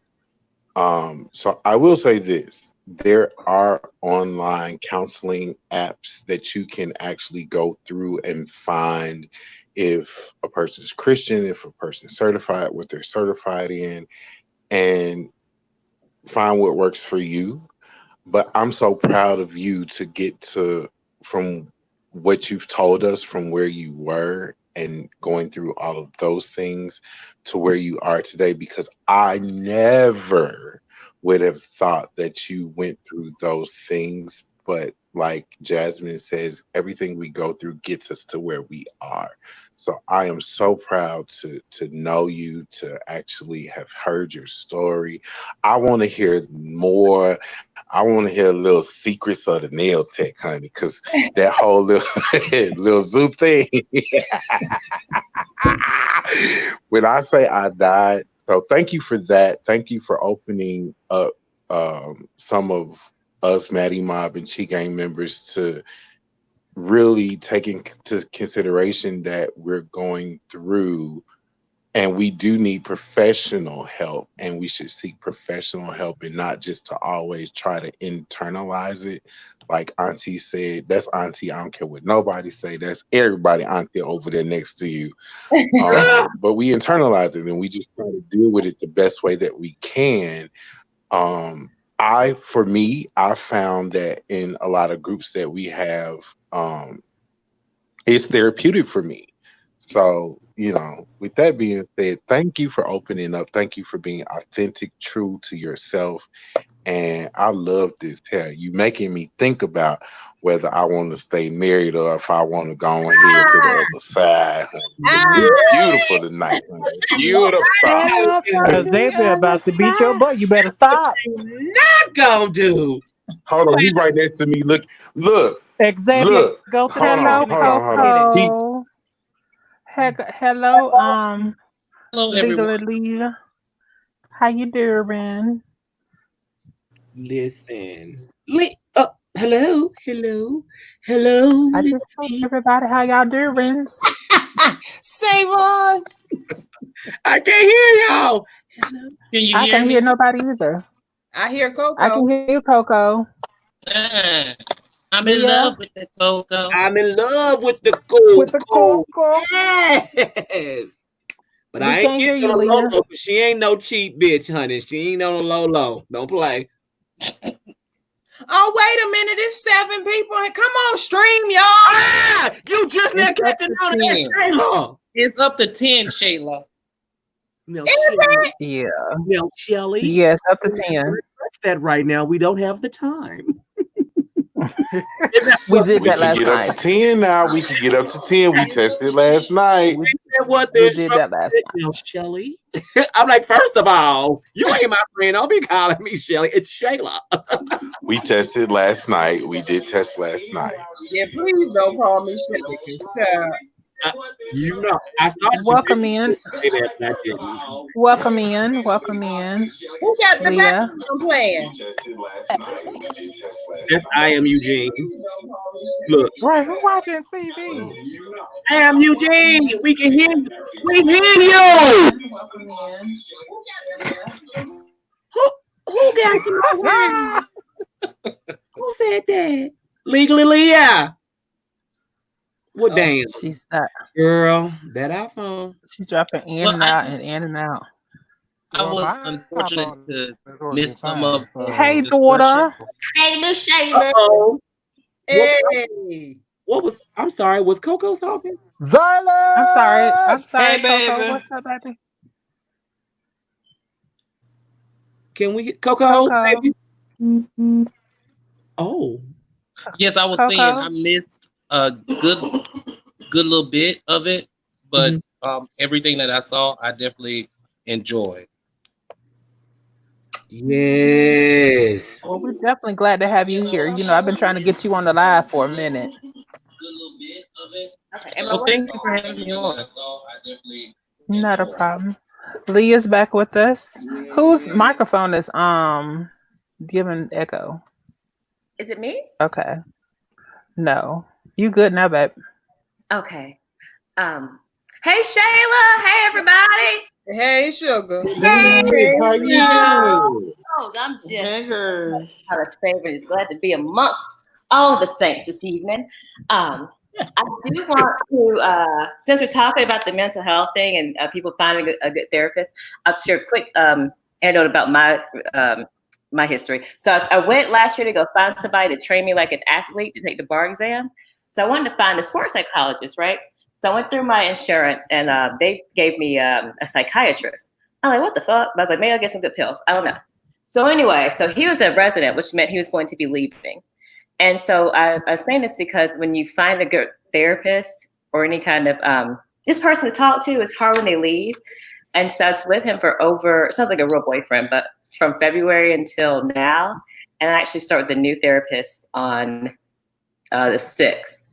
So the moral story is, the moral story is, if you find someone, make sure they're going to be there. And when you find them, like I said, it's like a good love. You just tell them everything. I can't tell them everything right off. I don't trust these hoes. No, don't trust no bitch. Now, don't trust no bitch. And then I'm not even like, Okay. Do it. So my narcissism is the problem. Because in my head, bitch, I'm Beyonce. And if I tell you something, you're going to tell somebody and make money off of it. And I ain't no goddamn baddie yet. So I don't even want to talk to these folks without. I'm trying to work on it. Listen, the very first time that I had to be honest with my therapist is when I decided that I wanted to be a normal human being. Well, let me say it like this. When I wanted to be a normal woman, like when I figured out that I actually do want a family in the future and I want a husband. So when I was younger, I had never witnessed a good, stable relationship. So I had to talk to my therapist about that. And you know what? He cussed me out about a few things and I wanted that. Like, I don't want nobody to be like, well, yes, I understand you do this because of that. Yeah. No. Yeah. I want somebody to be like, bitch, you wrong. Yes. Yes. So I just had a question for the panel. Did anyone have more than one? I think that when you did they go through okay. Yeah, I have a psychiatrist that does my medication because I take Adderall. And he tried to put me on Lexapro, but that shit made me fat, so I stopped. And then Lexapro will make you fat. Yes. Yeah, I think I'd be Kanye in this bitch. So I said, I'd rather be skinny and happy than fat and miserable. Or miserable. Anyway, so I have a psychiatrist and I have a therapist when I talk to. So, but you can have both in the same person though. But I said, look, I'm gonna pay one copay. So Leah, I have a question. When you say open up about everything, when you're searching for a therapist, what do you think are the essential, important things that are important that you feel will, as you're trying to find the therapist that works for you, because you said you did, search, what do you think are the essential things that you should open up about to make sure that therapist or that psychiatrist is the one for you? Good question. What I would normally say is actually against what I got, because I would think I wanted, kind of like Shayla, I did want a man, and my psychiatrist was a man, but he's 28 and I'm 40. But I would prefer to have someone older than me because I thought they have more experience. That nigga don't know nothing. Thank you. But then I had to realize, well, Blake, he's new to the game. He's a resident. And so my thought of it was, well, my dad had to be a resident once and learn on patients. So I gave him a shot. And he was, it was about his therapeutic methods. Everybody learns the same methods. And so I think when you go, you'll find that they kind of guide the conversation more than you just blurting your whole life out. And it just goes in hour sessions. And so you may go one day, you don't feel like talking about shit. And then you just open about everything. So really it's about the first engagement. Just like anytime you meet a regular person, you feel it, you don't. Okay. Yeah. But it takes time. And you have to be dedicated to it. But once you find someone, you can just be selfish and narcissistic and just talk about yourself for an hour. That shit feels good. I'm also afraid of finding the truth. Yeah. That's How another long? thing. You have to be prepared for somebody to tell you your truth. Because Yeah. when I got it, I was ready to fire him. Really? Yeah. Shayla, really? Yeah. I'm okay with him being honest with me. I'm not okay with the decisions that I know I'll have to make afterwards. Because one thing that I'm not going to do, you're not going to confront me with the situation and give me a task that I know that I need to do and not do it. So I'll run away from it so that I don't have to face it. That way I can say, well, ain't nobody told me to do that. You know what it is you're not fighting your therapist. You're fighting yourself. Yeah. Yep. Yeah, psychiatrist Shayla. You know what? There's two different. I think I need to know Shayla who just tells her the fucking truth. But my therapist, what I liked about him was he's the kind that says, "Well, how'd that make you feel?" He doesn't give you an exact answer. He just puts it ready for you to figure it out. And I like, but then you can't say, "Well, he put that idea in my head," because I can't with it on my own by figuring it out. Leah, I have another question for you. I know this is all about Shayla, but because you brought up that you have a therapist and a psychiatrist, do you think that it is important for people? For instance, I have social anxiety. So for me, I do take like a 0.5 milligram of Xanax when I know I'm going to social gatherings with possibly more than 4 or 5 people and I can't control the atmosphere. So do you think that it is important that if you have certain type of issues such as Shayla mentioned that she had severe insomnia. I have social anxiety really bad. So do you think that a psychiatrist is a beneficial part to the mental health stability of a person, or do you think that therapy within itself does work, or do you think psychiatry is a essential part in addition to the counseling and therapy? I think both is better to have a psychiatrist, and here's why. Because like Shayla's talked about her heart, so she's going to take medication that's for her heart. Or if you have acne, you're going to use facials for your skin. No matter what's going on with you physically, there's a medication for it that's going to help you. And your brain is no different, And so there are medications that work psychosomatically, like for anxiety, like for insomnia, because those things also affect the rest of your organs and your system. Now you may not need anything, but I definitely think that just like I take my blood pressure medicine every day, if I have something I need to help me be cool or to keep me on an even keel, then it's equally as important. So Shayla, since you have insomnia, would you, if your therapist recommended psychiatry, would you be open to that? And would you go through the same journey in finding a psychiatrist that you went through with finding a counselor? I'm very big on mental health because it's something very big in artists. Because I was younger, I didn't know the difference between a counselor and a psychiatrist. So what happened was when I went to counseling, they found problems that was bigger than them. So that's why I have a psychiatrist. And my psychiatrist has to, let me tell you something. The man is amazing. It's a wonder that he put up for me as long as he did, because he didn't get cussed out a few times. And the thing is, he allows me to cuss him out because that is something that I need to get out.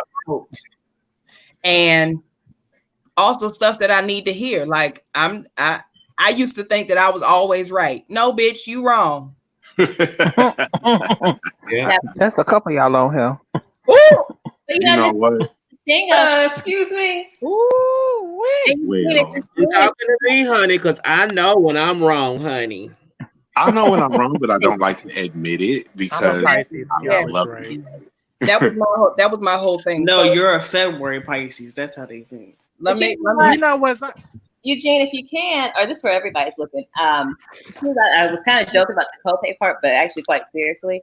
Because if you can just look through your insurance providers. And actually, when I was trying to find somebody new, I actually looked at the people's pictures, and for some reason, see how he don't like the looks of him.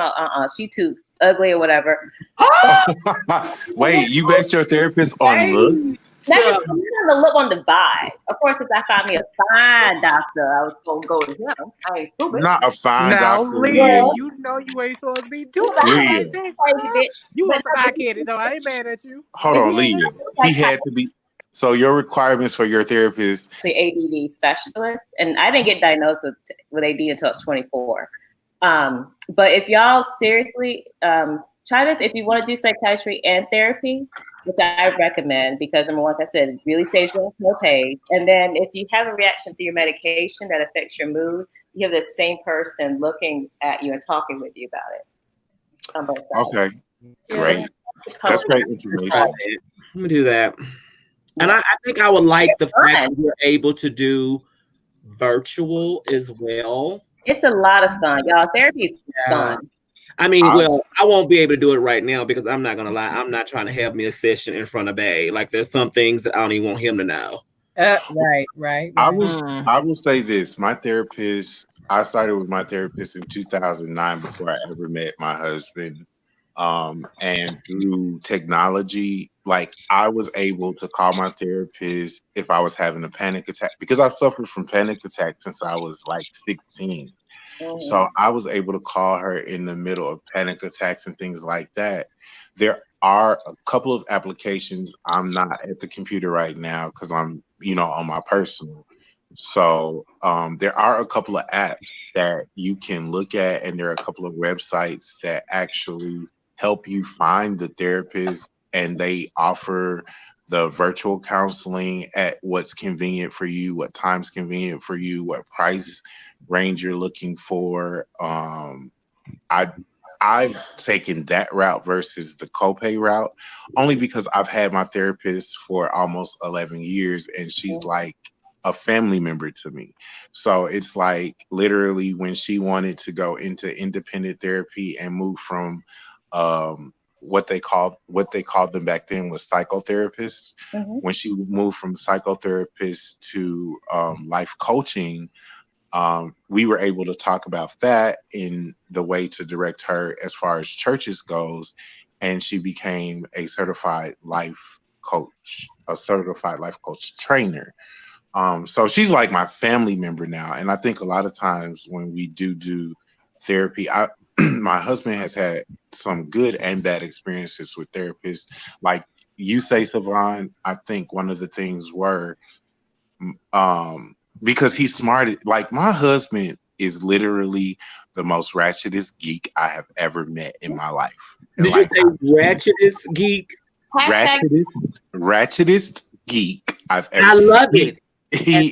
He is ratchet, but he is the most educated. He can tell you probably. Now, Eugene, when he start your head, don't be saying that. Hold on, no. Let me explain what I mean by ratchetest geek. Yeah. He can tell you any animal. He can tell you the breed. He can tell you any fish, any ocean. He wanted to be a marine biologist.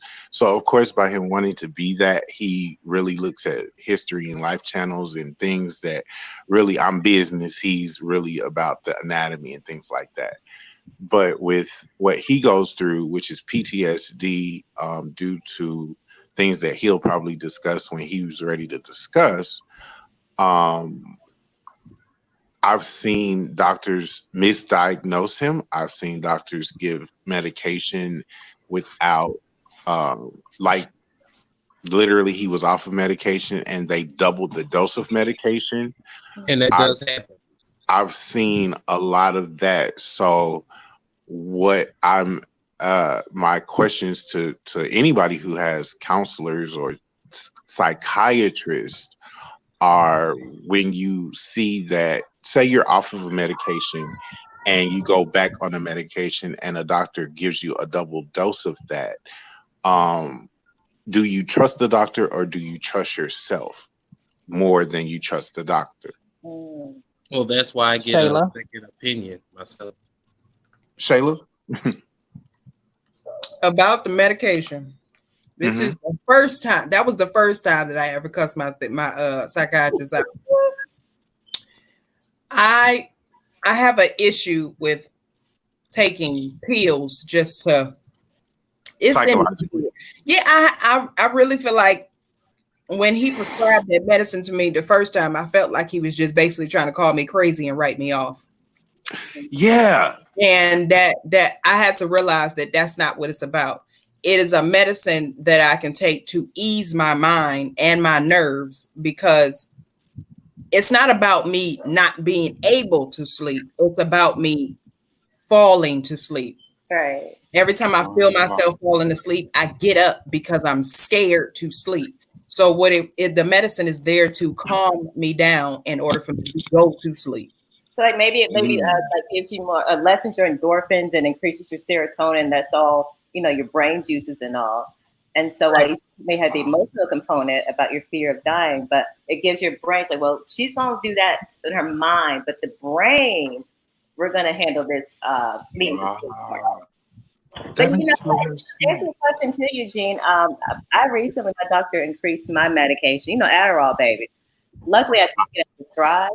But I'm not familiar with what Adderall actually is. So is it a sleep? Is it a stability in it? Can you tell us what Adderall is for us that don't know? Because I don't want to misjudge. I want to be very informed in this conversation because it's really helping me. Because I suffer from social anxiety. My husband suffers from PTSD and bipolar depression. So this is a really helpful conversation for everyone. Adderall. One second, please. 1 second. I just have to put up to cover my butt. This is just a warning. Okay. We're not giving out medical advice. All right. Y'all can go ahead. Amphetamine is a stimulant. It's also back in the day called speed. But what it does is and I don't know how, but it gets the brain to focus. So, and I'm not a doctor, but for someone who has anxiety or PTSD, it's actually going to be, doctor might say be bad for you because it's going to make your brain, your mind go faster. Really? Yeah.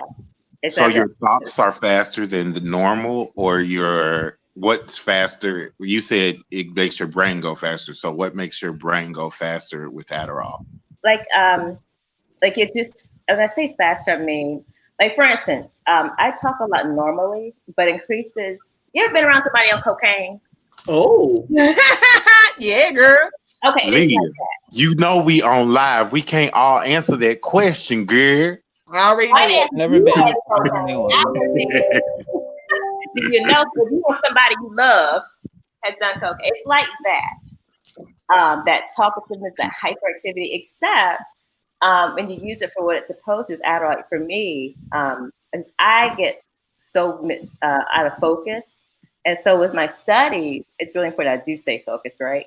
And so what my psychiatrist helped me find out, though, is, bitch, yeah, you have ADD, but you also don't really want to be no fucking lawyer. So why don't you work through that part first? And that's why you don't want to study. So once I got through all that, he increased my medication by 10 milligrams. I'm like, look, I ain't trying to be up all night. So if anybody sees my pattern on YouTube, I'm up all times at night because it will keep you up. But to increase it, and I was really nervous about that. But I was like, you know what? He went to medical school. I didn't.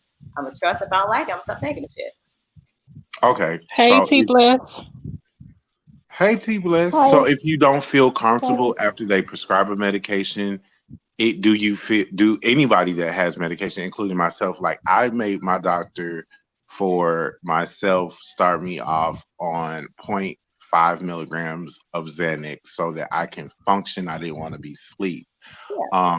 Do you feel like you can kind of self-decrease the medication that they prescribe to make sure that it's like right for you? Or I think, I would say, of course, the statement is take your medicines as prescribed. But he actually wanted to give me Xanax the days of the bar exam, just for the anxiety, just for a little period of time. And it was like a 0.5. I didn't take it because I was like, I need you up. But I think if you do want to change your dosage, talk to him first because they made it that way for a reason. Okay. On the other hand, I'm also the one who put that fucking Lexapro in a toilet once. I saw a bitch gain 6 pounds in 30 days, and I didn't ask nobody. Not good up here to give it all. And So- I would just piggyback off of Lee and said, yeah, just take your prescription as prescribed. Make sure you take it the same time every day. Especially for And- birth control. Well, never mind. And just see how it does. See how it does your body.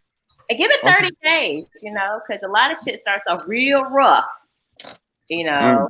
It takes a while for it to feel the effect. So give it a shot, you know, for at least, I say, a month, 60 days. Anybody else that takes medication, how long would you suggest to give it a trial period before you? Shayla, especially, because it's about you. So I definitely want to know what you would say. With any medicine and with any medicine, they do tell you that in order for the medicine to work correctly in your system, it takes for 30 days. 30 days becomes a pattern. Not only does it become a pattern, but it does become what you get used to in your body, a regimen. So it has to be in your system for at least 30 days in order for you to see a difference. Exactly. And it works, so the shit really works, man. Yeah, whatever it is. And then if you're not taking it at the same time and you're skipping dosage, that's where the issue comes in. You have to be very consistent with it. If you take it every day at 7 o'clock in the morning, you have to take it every day at 7 o'clock in the morning. Not 7:10, not 8 o'clock, not 9 o'clock, 7 o'clock every day at that same time every day. It's something that you have to commit to. Is that why I keep getting pregnant? Because I don't take my birth control the same way? Yes. Yes. That's Yes.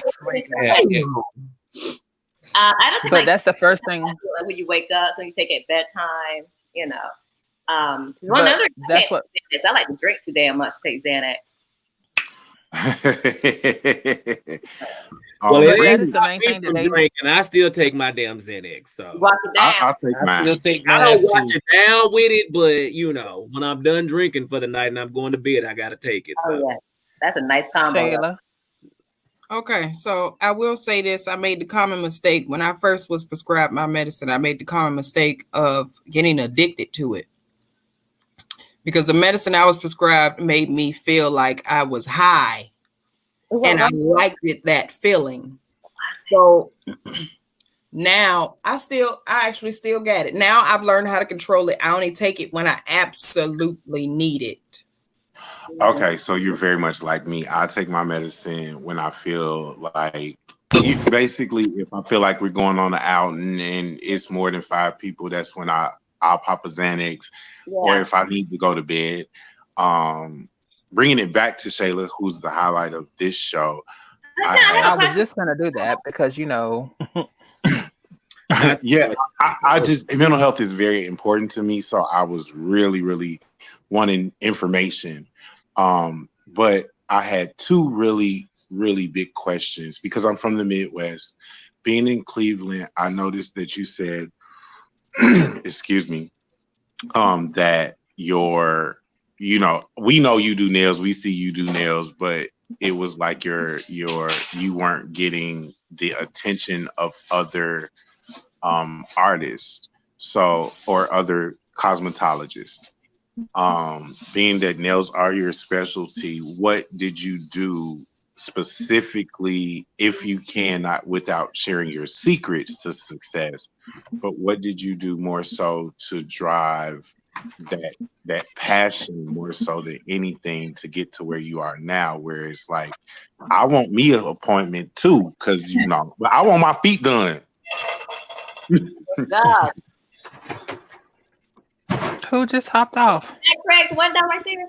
She ain't doing no feet, she said, so she gonna need y'all to stop. I'm gonna be her PR person. If you want feet, don't call Shayla, don't call Shay Shay, don't call Shelly Davis, don't call none of them. If you want your hands done, she got you. She done took and told y'all she ain't messing with no mustard feet.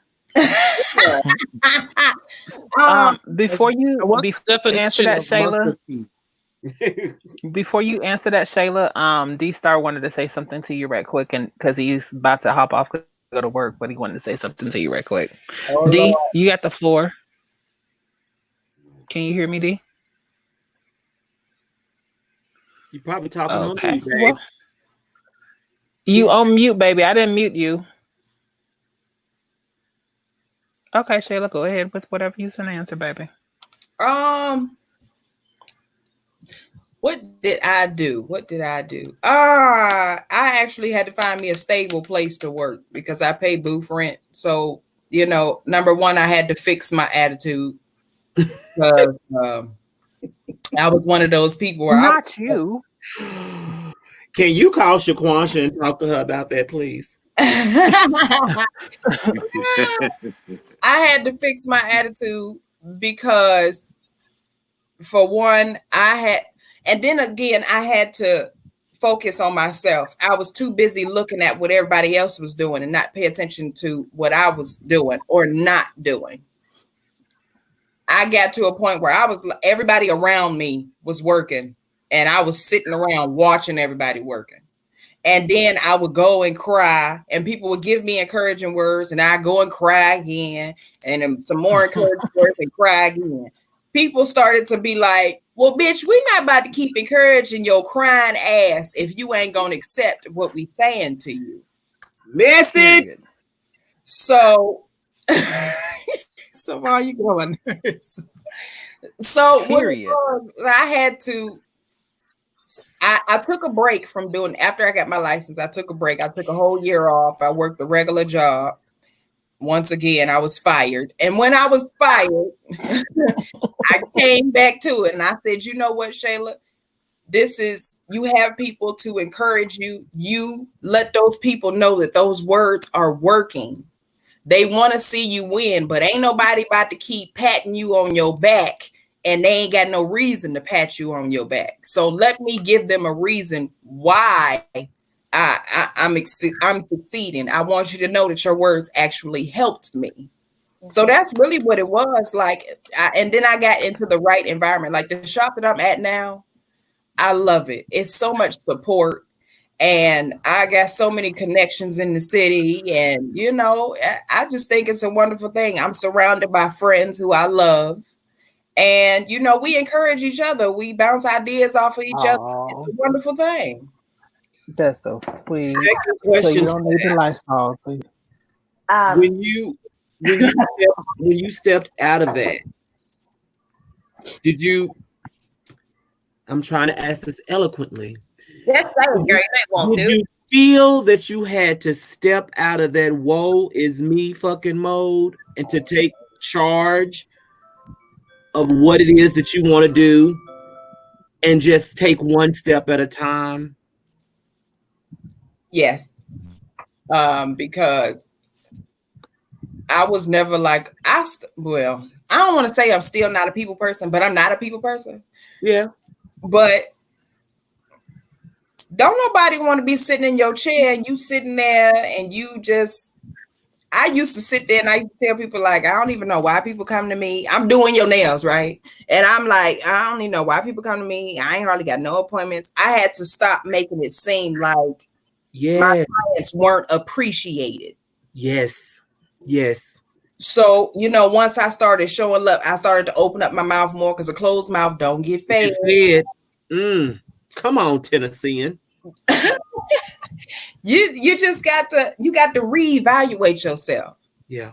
And that's what I had to do. Like I looked at myself one time and I used to be that person like, God damn, girl, like, do you ever have a good day? Yeah. So I had to get to a point where it was like every day ain't a bad day just because you ain't had one client. Just take that time to work on what you need to work on in order to keep the clients that you do have and appreciate those clients that you have. Segue. Let me pause and see if anyone else has a question because I wanted to segue into another question, so I'm going to pause. It's actually related to that, Shayla. Thank you for leaving. Give me your time save on real quick. So going back to the honeydew nail, is a honeydew? Is your nail called the honeydew? First question is, how'd you come up with that process? And second is it trademarked or patented? And if not, do you plan to do that? Baby, my stuff been trademarked for 3 years now. Well, let's talk about the honeydew. I want to know what it is, even though I don't get my nails did. Well, honeydew is a nickname that I got from my aunt that passed away of cancer about 11 years ago. And I used to hate the name because it's like it really means honey do this or honey do that. Uh-huh. So once I kept hearing it, number one, it was gonna be Chickadee because that's what my great grandma used to call me. But I didn't see that good marketing name. It's like calling you Miss Chickadee do Nell. You know the nail color of Chickadee. You know a nail color that. That's how you do that. Yeah, so my aunt kept calling me Honeydew. I was like, that's kind of cute. Honeydew now. And it kind of sounds like the Asians over there. Is it the process that's trademark? Like, not to give away your proprietary secrets, but what is about the honeydew that makes it so special? Oh, that's a good one. That's a good one, Leah. Yeah, because I don't nothing. Listen, I went to cosmetology, so I have an expired esthetician's license in the state of Florida. But expired. Yeah, it's expired. Girl, it only take okay. It's that's why we got to have the hair, skin, and nail show. Because I'm not gonna have no hair, skin, and nails, no conversation with an expired esthetician. Girl, get your life. Like I do services. It don't mean I don't have the knowledge. Okay, baby. You better read the board manual. Baby, the skill is still there. Shit. Yeah, I just can't touch you. Perfect. But you may forget my damn question, Sadie. I'm sorry.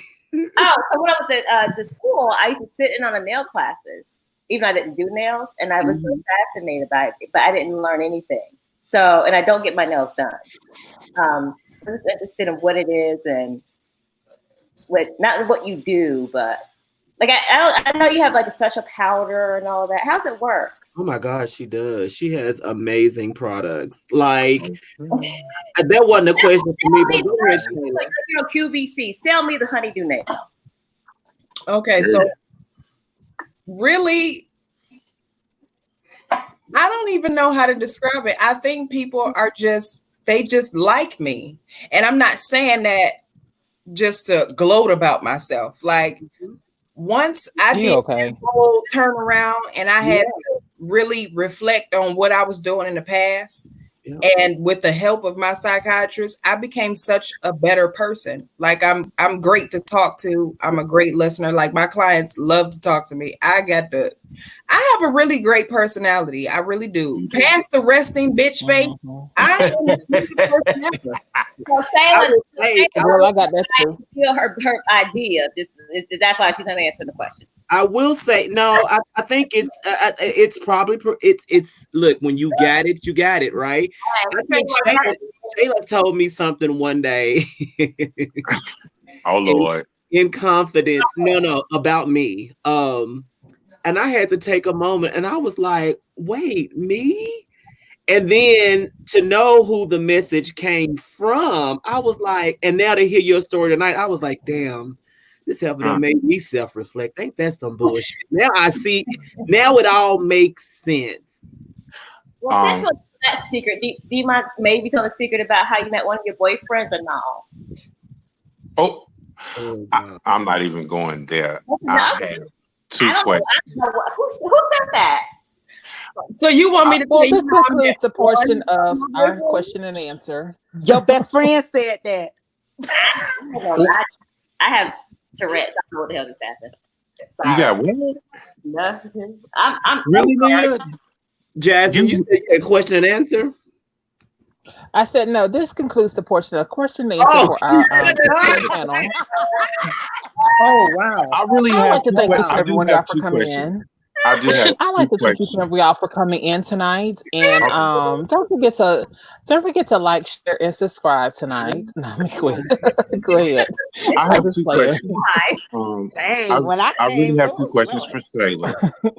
One of my questions is: you talked about sexuality you touched on it for a minute, and you made a statement about your genitalia doesn't define your sexuality. From that moment, I really wanted you to kind of go a little bit deeper as a cisgender woman, having had an experience to kind of expound on that a little bit, because I think that will give the communities abroad a better answer a better perspective from a cisgendered woman on sexuality?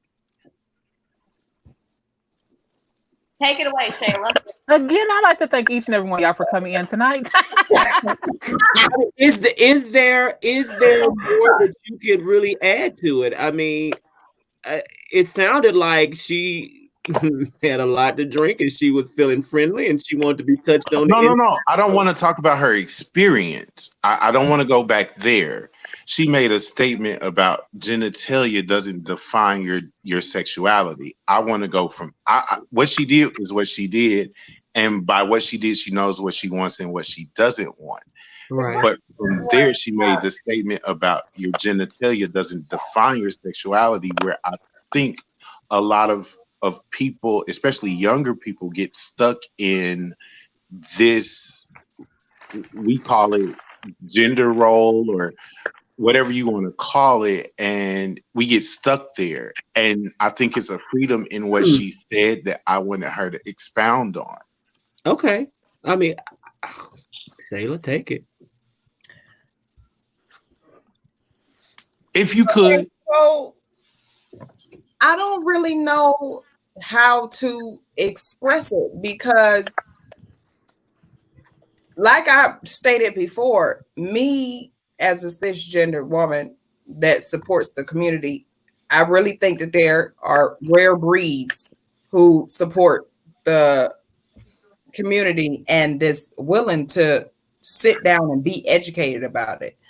And as far as what I said, your genitalia does not define your sexuality. Everybody knows that they think just because you have a penis that it's supposed to go in a vagina. Well, maybe they don't want a vagina. Maybe they want an asshole. And why the fuck is that your business if they want maybe they don't want either.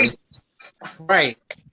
Yeah, I just think people need to stay out of people's bedroom. There we go. There we go. I feel like the younger people today get that more so than the older. That's what I see with the youth today. I actually see they get it more so than what we did. They're not just accepting what was taught to them when it comes to sexuality. I've watched my nephews and my nieces go through things in high school from I'm not going to say they're sexual, but as far as realizing that they have feelings about people either of the same or not the same gender, etc. And I am just sitting there flabbergasted because I'm like, wait, so you're actually like, y'all talking about it, y'all like cool with it. Like it almost seems to me that there are moments where for the community today, for the youth today, being bi is like no. Yeah. And I'm like, wow, it wasn't like that for me. We had to wait until we were 25 out of college before we could even think about doing anything publicly, you know. So right.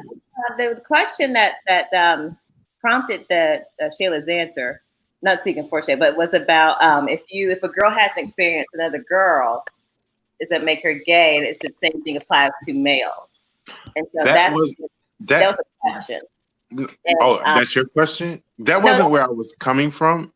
Just for clarity. I wanted to get to that same part because I get how the two work together, because there is kind of like, it's different when girls do it, but when boys do it, it's like, oh, he must be gay.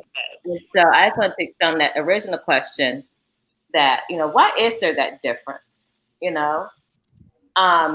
And this is maybe something that's a rhetorical question will be answered, but I've thought about it, but it's like, well, damn, what isn't, like, as much as we want things to be equal and the same, but even when you have two sexes having a wonderful time together, why is one labeled as gay, one labeled just having fun?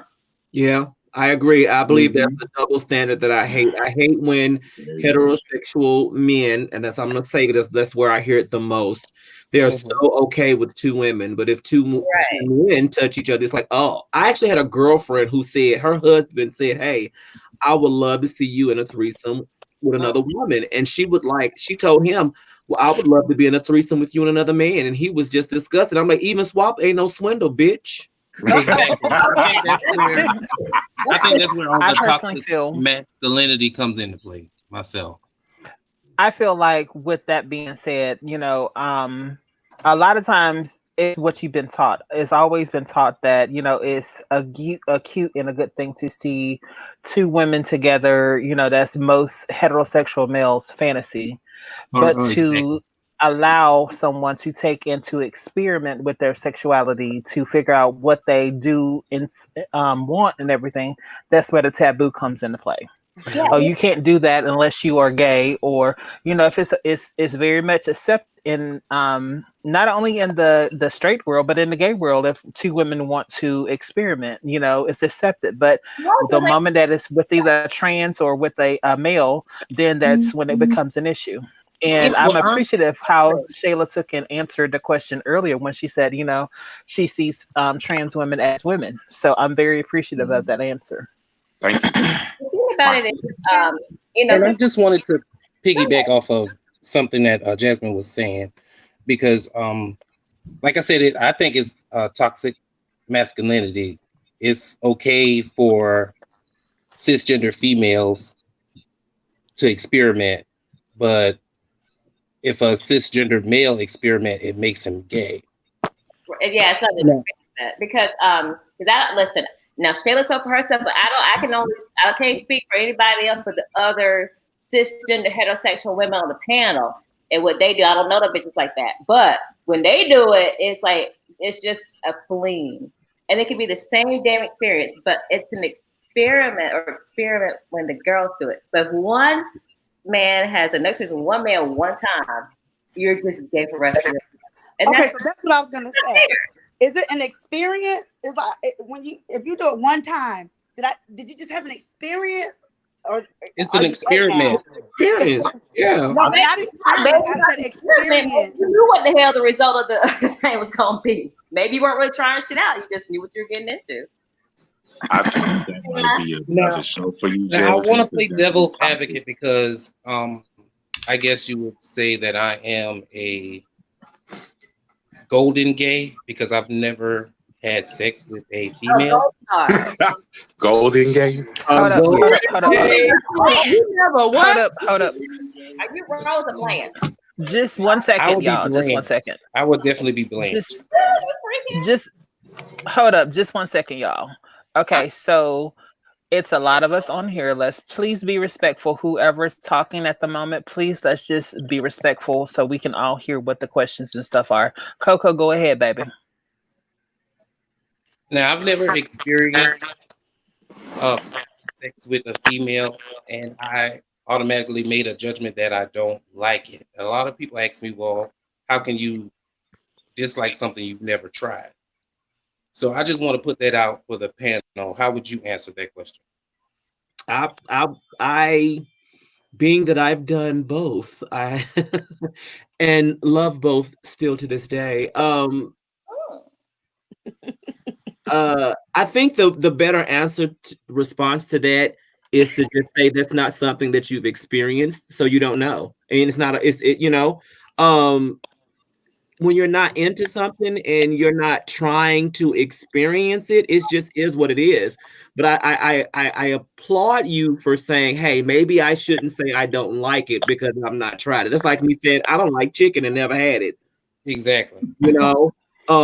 Is that a fair assessment? Should I really say that? Or should I just say, you know what? I've never tried it. It's not been something that I've wanted to do. And I think that's fair. I think that's okay to not want to try something. What gets you hard or whatever the case may be. When you think about something, what makes you move. Let me just put it that way. Exactly. I find female very attractive, but as you can tell by avatar, it's just not something I wanted to try.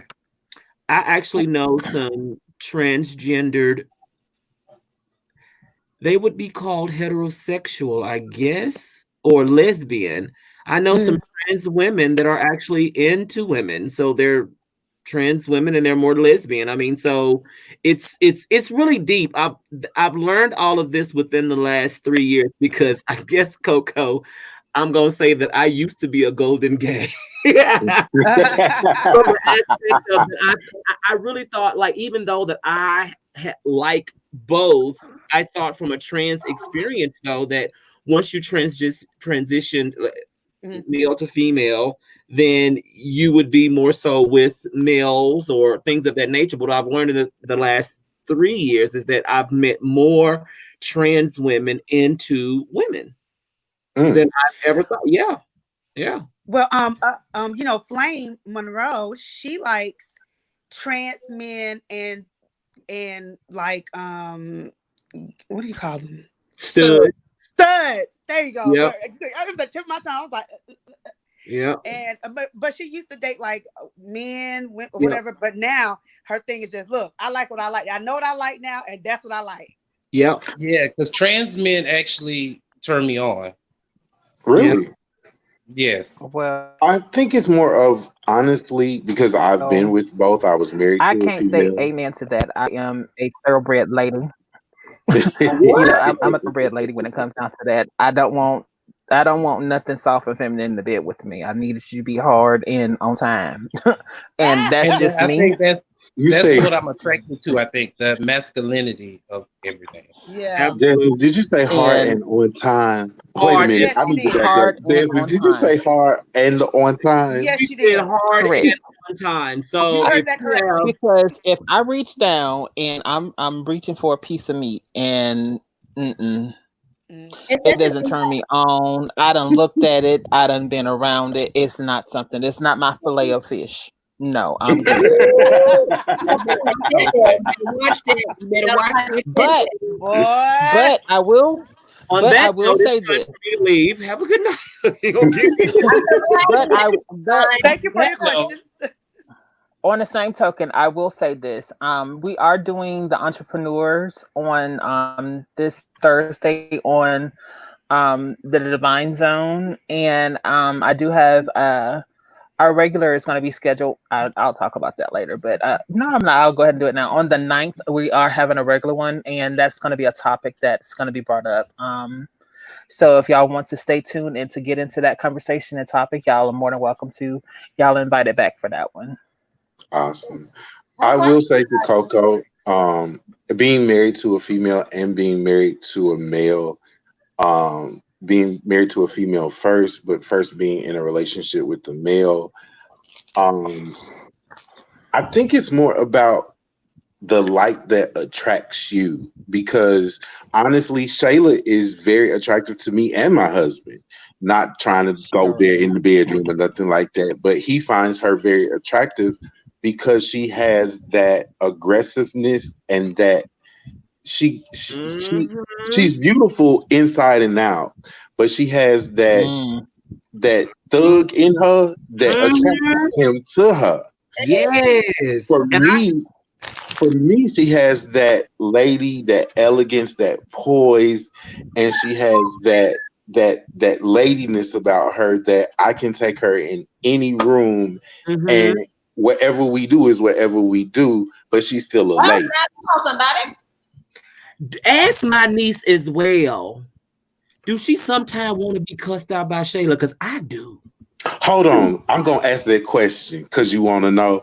Hold on, I'm gonna let you hear it from your niece's mouth. Hold on, Shayla Orlean, this is straight What from kind of his show mouth. is this turning into? This is so Auntie asked. She said, Chad, what is this show going to? it's probably after 12. Auntie asked, Why is you hollering at me? see, I'm this sitting what right here. this what I gotta go see, Shayla. That's what he like. See what he like. See, Auntie, that's half of your that's half of your question answered right there. Yes. Shit. Auntie, ask your question yourself. So, niece, we were both talking about how we find Shayla attractive, how we like the way that she's both mask and femme, and just get in your shit. And I was telling Eugene, I said, you know what? Ask my niece that sometimes she just want to be cussed out by Shayla too. Like that shit would be so hot to me. I like aggressiveness at times. Now with Shayla, I ain't nothing like being cussed out, right? Right. She know how to cuss. Right. I mean, I don't think I'm not saying like it's sexual. I'm just saying like sometimes you just want her to just read your ass. Just like some yes. Get in it. See, I like the way Shayla read. Cause she reading truth. Yes. And she reading it's all in love. Yes. Like that's how me and my friends are. We can be shady with one another, but it's in love. No shade, but that's why I love Shayla. Yes. Shayla, would you like to cuss them all out right quick, Shayla? I'm gonna give you. That's how my Here you go. Shayla, cuss me the fuck out. Give it to me, baby. I love y'all too much to cuss y'all out. But just know when it comes down to it, somebody say some fucked up ass shit, I'm gonna beat your motherfucking ass. See, I like that. Whoop me, please. Y'all welcome. See, I love a good old ratchet female, but still classy. Yes, that's what I'm saying. Is it bad that I just got moist real quick when she said No. You know? No. I thought she was talking to me. I was like, oh, let me go ahead and clean up my room because she said she was gonna beat my ass. Yeah, I would say my panties was wet, but I'm not wearing any. And so for me, my aunt, my favorite aunt, she talks like that. And that's why I love her ass. You can call her right now, and she's probably telling one of her grandkids that she's gonna beat them motherfuckers with a bat. And I'm like, yes, auntie. Yes. Like, I mean, but it's true. You know where you sit with her, you know where you stand, and ain't no fake shit. Like, I like that. Oh, Shayla, would you ever be a dominatrix? Question for Shayla, actually. You know my favorite request whenever you feel like it. Can you shake it? Shayla. Well, shake what? You know how you shake it and you make it all wavy? Girl. She talking about twerking. She said all wavy. You know, wavy. She makes it all like waves though, like ripples. She said. You do that. You mean make it clap? No, you gotta see it. It's like no, it's a ripple. It's a wave. It's a wave pool of just Shayla. Say, I get your ass back on here. Shayla, would you ever consider being a dominatrix if it paid correctly as a dominatrix? Because if you was my dominatrix, honey, I think I would be paid. I think, baby. Well, I mean, I've been a dominatrix before, but in the this is new tea. This is new tea. Y'all think exclusively on the Jasmine Divine show, we just found out that our guest. Girl, who? It's only been for the bedroom. Like, I don't think that's something that y'all will ever see. Oh, okay. Let's see. Go ahead and get you an OnlyFans, baby. Yeah, get your OnlyFans. What you say, Coco? I got me an OnlyFans just for my feet, honey.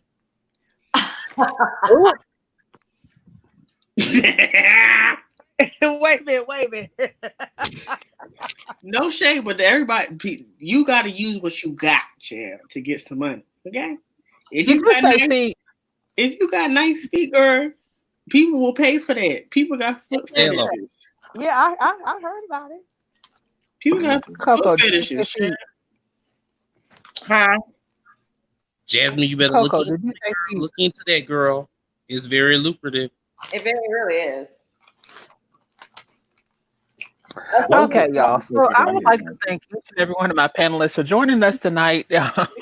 This has been a chat with shit. I'm fucking up all of y'all. Oh, y'all got me just going there right now. I'm gonna get on OnlyFans and show my cleavage. Yes, I bet you it's gonna be about 200 subscribers. 1 second, y'all. 1 second. Go, Les.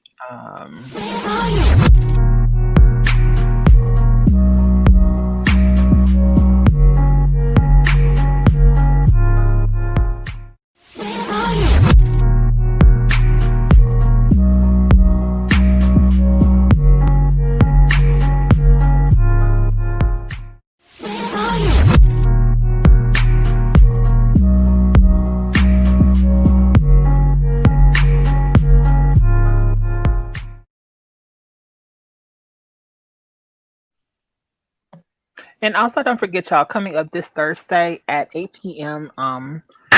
And 8 p.m.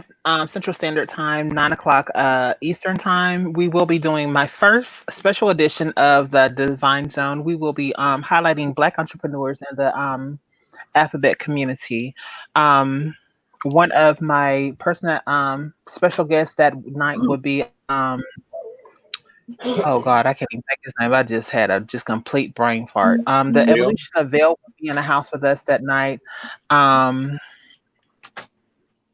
uh, let's see who else. I am Eugene or either um Xavier. Either one of y'all, if you'd like to, y'all could possibly join in with us if you feel like it. If you don't want to, I do understand because y'all are very busy. Shayla will be popping in that night with us. Savon will be popping in that night. So I'm just going to do a little rotation. I have a couple of questions that I'm going to ask each and every one of y'all, but it's going to be something different. I'm getting, going to try to, my thing. I like to educate and have fun at the same time. So, that's this week's edition of the Divine Zone. We're going to be doing Black entrepreneurship.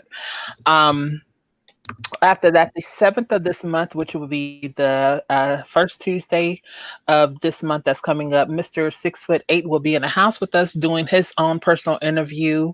Go Gadget will be in the house with us on the 14th of this month, which is the second Thursday. Okay.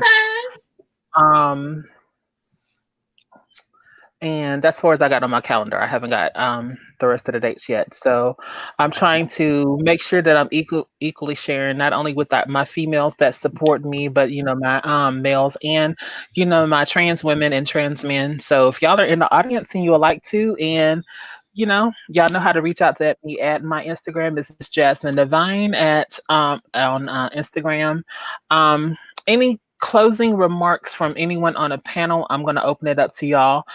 Please keep it please keep it cute because I know some of y'all have to get up tomorrow. Fortunately I'm off, so I can stay up at 4 or 5 hours. So I know Eugene had 2 more questions that he wanted to ask. So I'm going to open it up first with Eugene to go ahead and speak his piece, and then we'll just rotate through.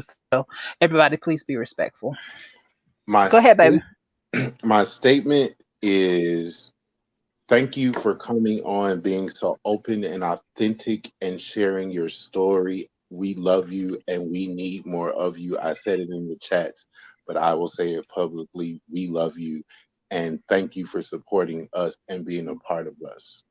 My question is the honeydew. Give us that in one sentence, what that is about, so that we can highlight it and we can promote the fuck out of it so we can do what we gotta do. Oh my God, I'm so nervous. I don't know. Well, one of my hashtags that I always use on Instagram is honey do them nails. Got it. Honey, do them nails, period. Okay, that's it. Thank you so much. That's it for me. Miss Leah, you have anything you want to say? Because you came in with a ball of questions and comments and stuff tonight, and I love that energy. I'm giving the floor to you next, sweetheart. Thank you, Jasmine. I had such a great time tonight. But since Shayla is not going to shake it for me, I don't have anything else to talk about. Okay. I'm kidding. I had a great time. Thank you, Shayla, and everybody. And I really like the mental health portion of the show.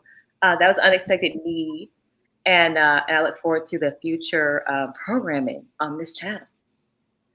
Thank you so very much. I appreciate that. You're welcome. Coco, your first time on with me, and I'm very appreciative that you took time out to be here with me tonight. Any final statements, upcoming events that you want to let the audience know about? I know I'm not big in numbers, but I'm big in heart, so you have the floor, sweetheart. Oh, thank you so much, Jasmine. I definitely want to thank you, and I appreciate you allowing me to speak on your platform. I just want to address the mental health portion of the show. if anyone out there knows anyone that they think might be having a mental health issue, try to get them some help or talk to them about getting some help, because in our community, mental health is not talked about enough, I don't think. And that's pretty much all I have to say. Absolutely. Thank you, everybody. Absolutely. And y'all, we are going to do, well, I'm going to do a very open candid segment on the 9th about mental illness. Because I'm going to leave everybody with the note at the end. But well, I'll just go ahead and say it since I'm talking right now. I have had the scare with the COVID, and I'm going through it right now. Believe it or not, I'm on here putting on a good fake and funk right now, but I am going through it. So, I use this as my therapy to get stuff off my chest or whatever. So the 9th will be a very special candidate, just me and a select couple few people that I do. I don't know. I'm going to do it live, but then again, I'm thinking I may not do it live. I may do it pre-recorded because I really don't want all of the hate, because people do come after the show and put stupid comments up underneath my stuff. And I really don't want to deal with that part of it. But hey, such is life. But I am going to do on the 9th, I think that's when I'm going to do it, is going to be an exclusive. Just we just really need to talk about it and keep everybody, so everybody knows, you're not in this fighting this by yourself. And a lot of people feel like whenever you have not only mental issues or whatever like that, or just this whole COVID has turned people's this is becoming a new norm for people. So anxieties are high, and there's a lot of stuff that's on. So I really want to, have. That's the reason why I created my channel, to have a safe place for, not only the community but our allies to come and we can converse and know that it's not judgment free. So I do thank you all. Silent Artist, you're the only person that hasn't talked besides Miss Gadget, and she will be next after you. And again, Eugene, I absolutely love you, sweetheart. And Coco, thank you again. Leah, thank you again. And Silent, you have the floor next, sweetheart. Well, Shayla already know how much I love her ass. So love you, girl. So I learned a lot. I was not expecting all of the mental health talk. I really appreciated that as well, because like Coco said, we don't talk about it enough, and especially in the LGBT community, not just the Black community, but it gets even more detrimental that we need to talk about mental health when we're Black and part of the LGBT as well. That just adds a even more emphasis on us taking care of ourselves. So I just appreciated that, and I enjoyed the show. So that's all I have. Okay. And one final thought, Mr. Eugene or Xavier, if you had one final thought. Anything else y'all wanted to say, or y'all done? Well, as for me, this is Xavier. I'd say thank you, Shayla. I find comfort in hearing other people's story, especially when they're very similar. So I'm a very much so a loner. I'm a introvert with extrovert characteristics, just because of my field that forced me into being extrovert. But hearing your story, Leah, and everyone else that was on panel tonight, was like, oh wow, you're not the only one. And that has been something that's very big with me and for me when I encounter people like that, or that are going through things with mental health and things like that. Just because I pretty much keep everything to myself a lot. But when I do encounter people, I found that doing just what you did tonight, openly like you did, it helps so many more people than you could really imagine. So I really say thank you. I love you. And I look to having fun and cussing some folks out with you. I love you too, baby. I love you too, Okay, baby. Go Gadget, you up next, sweetheart, and then I'm gonna start dropping everybody out with their final. So Go Gadget, you have the floor, sweetheart. You just unmuted, you muted and then unmuted yourself. Go. Are you there, babe? There you go. We can't hear you.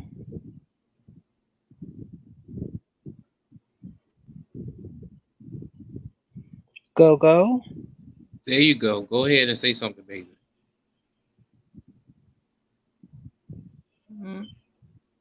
Unmute. We can't hear you, baby. Unmute yourself. We can't hear you. We can't hear you, baby.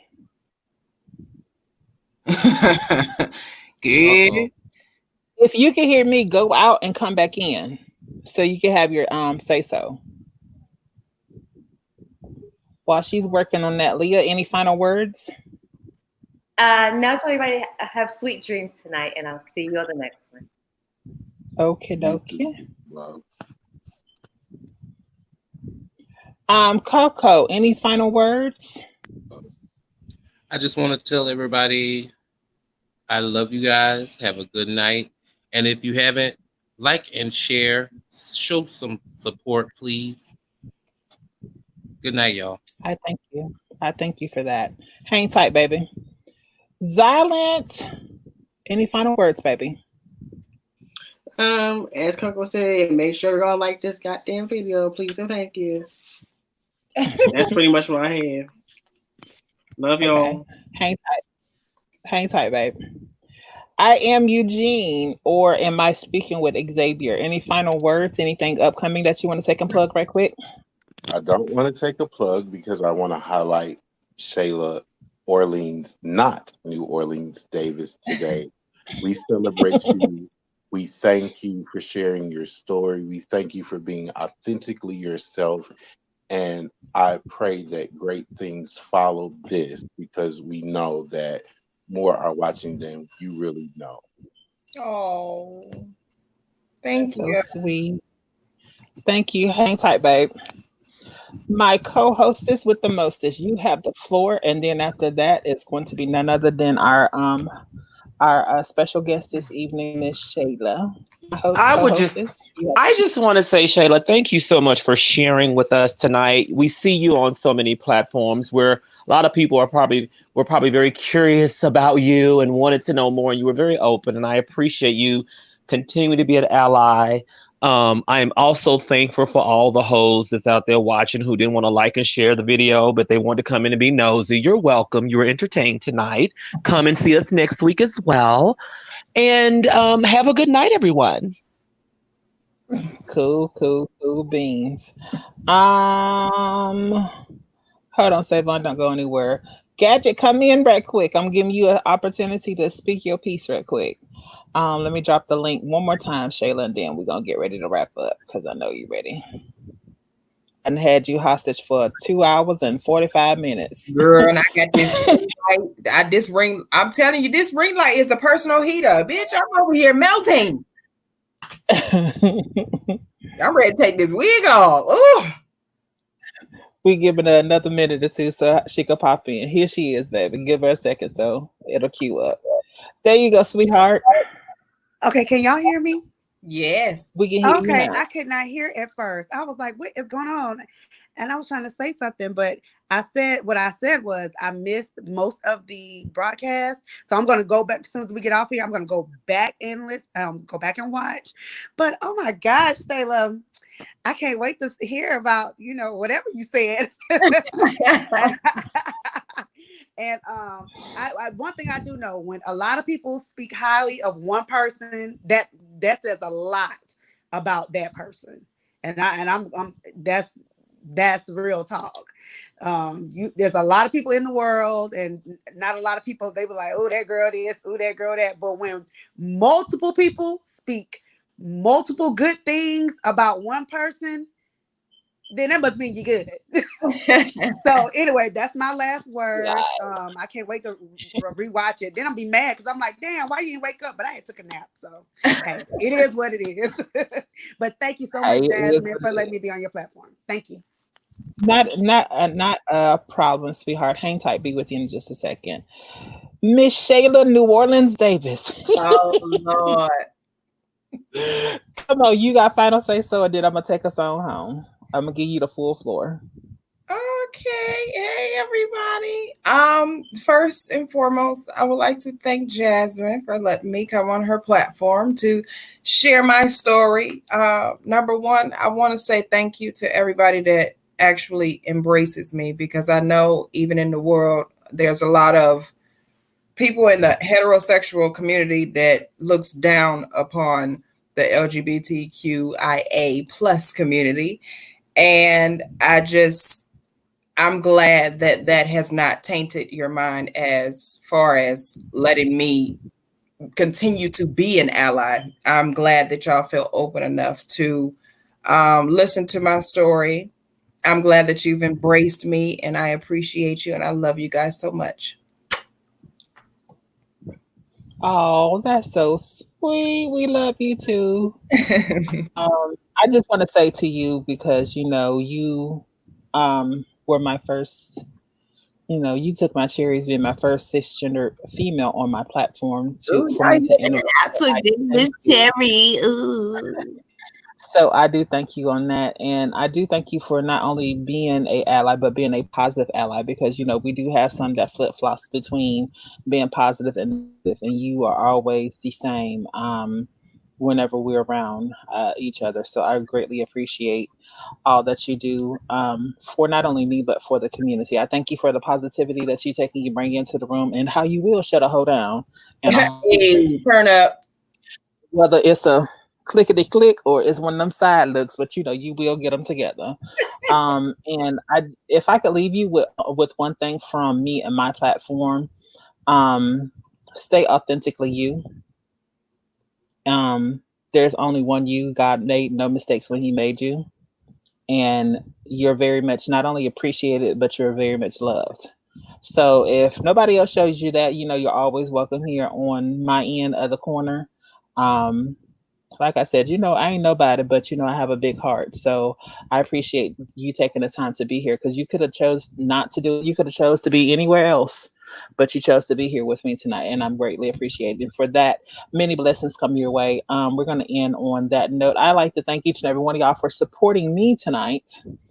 And you could have been anywhere else that you wanted to be, and you chose to be here with me. So I thank you. I thank for every one of y'all that came in and did your thing and showed out with us or whatever. And I look forward to the big things that are coming our way.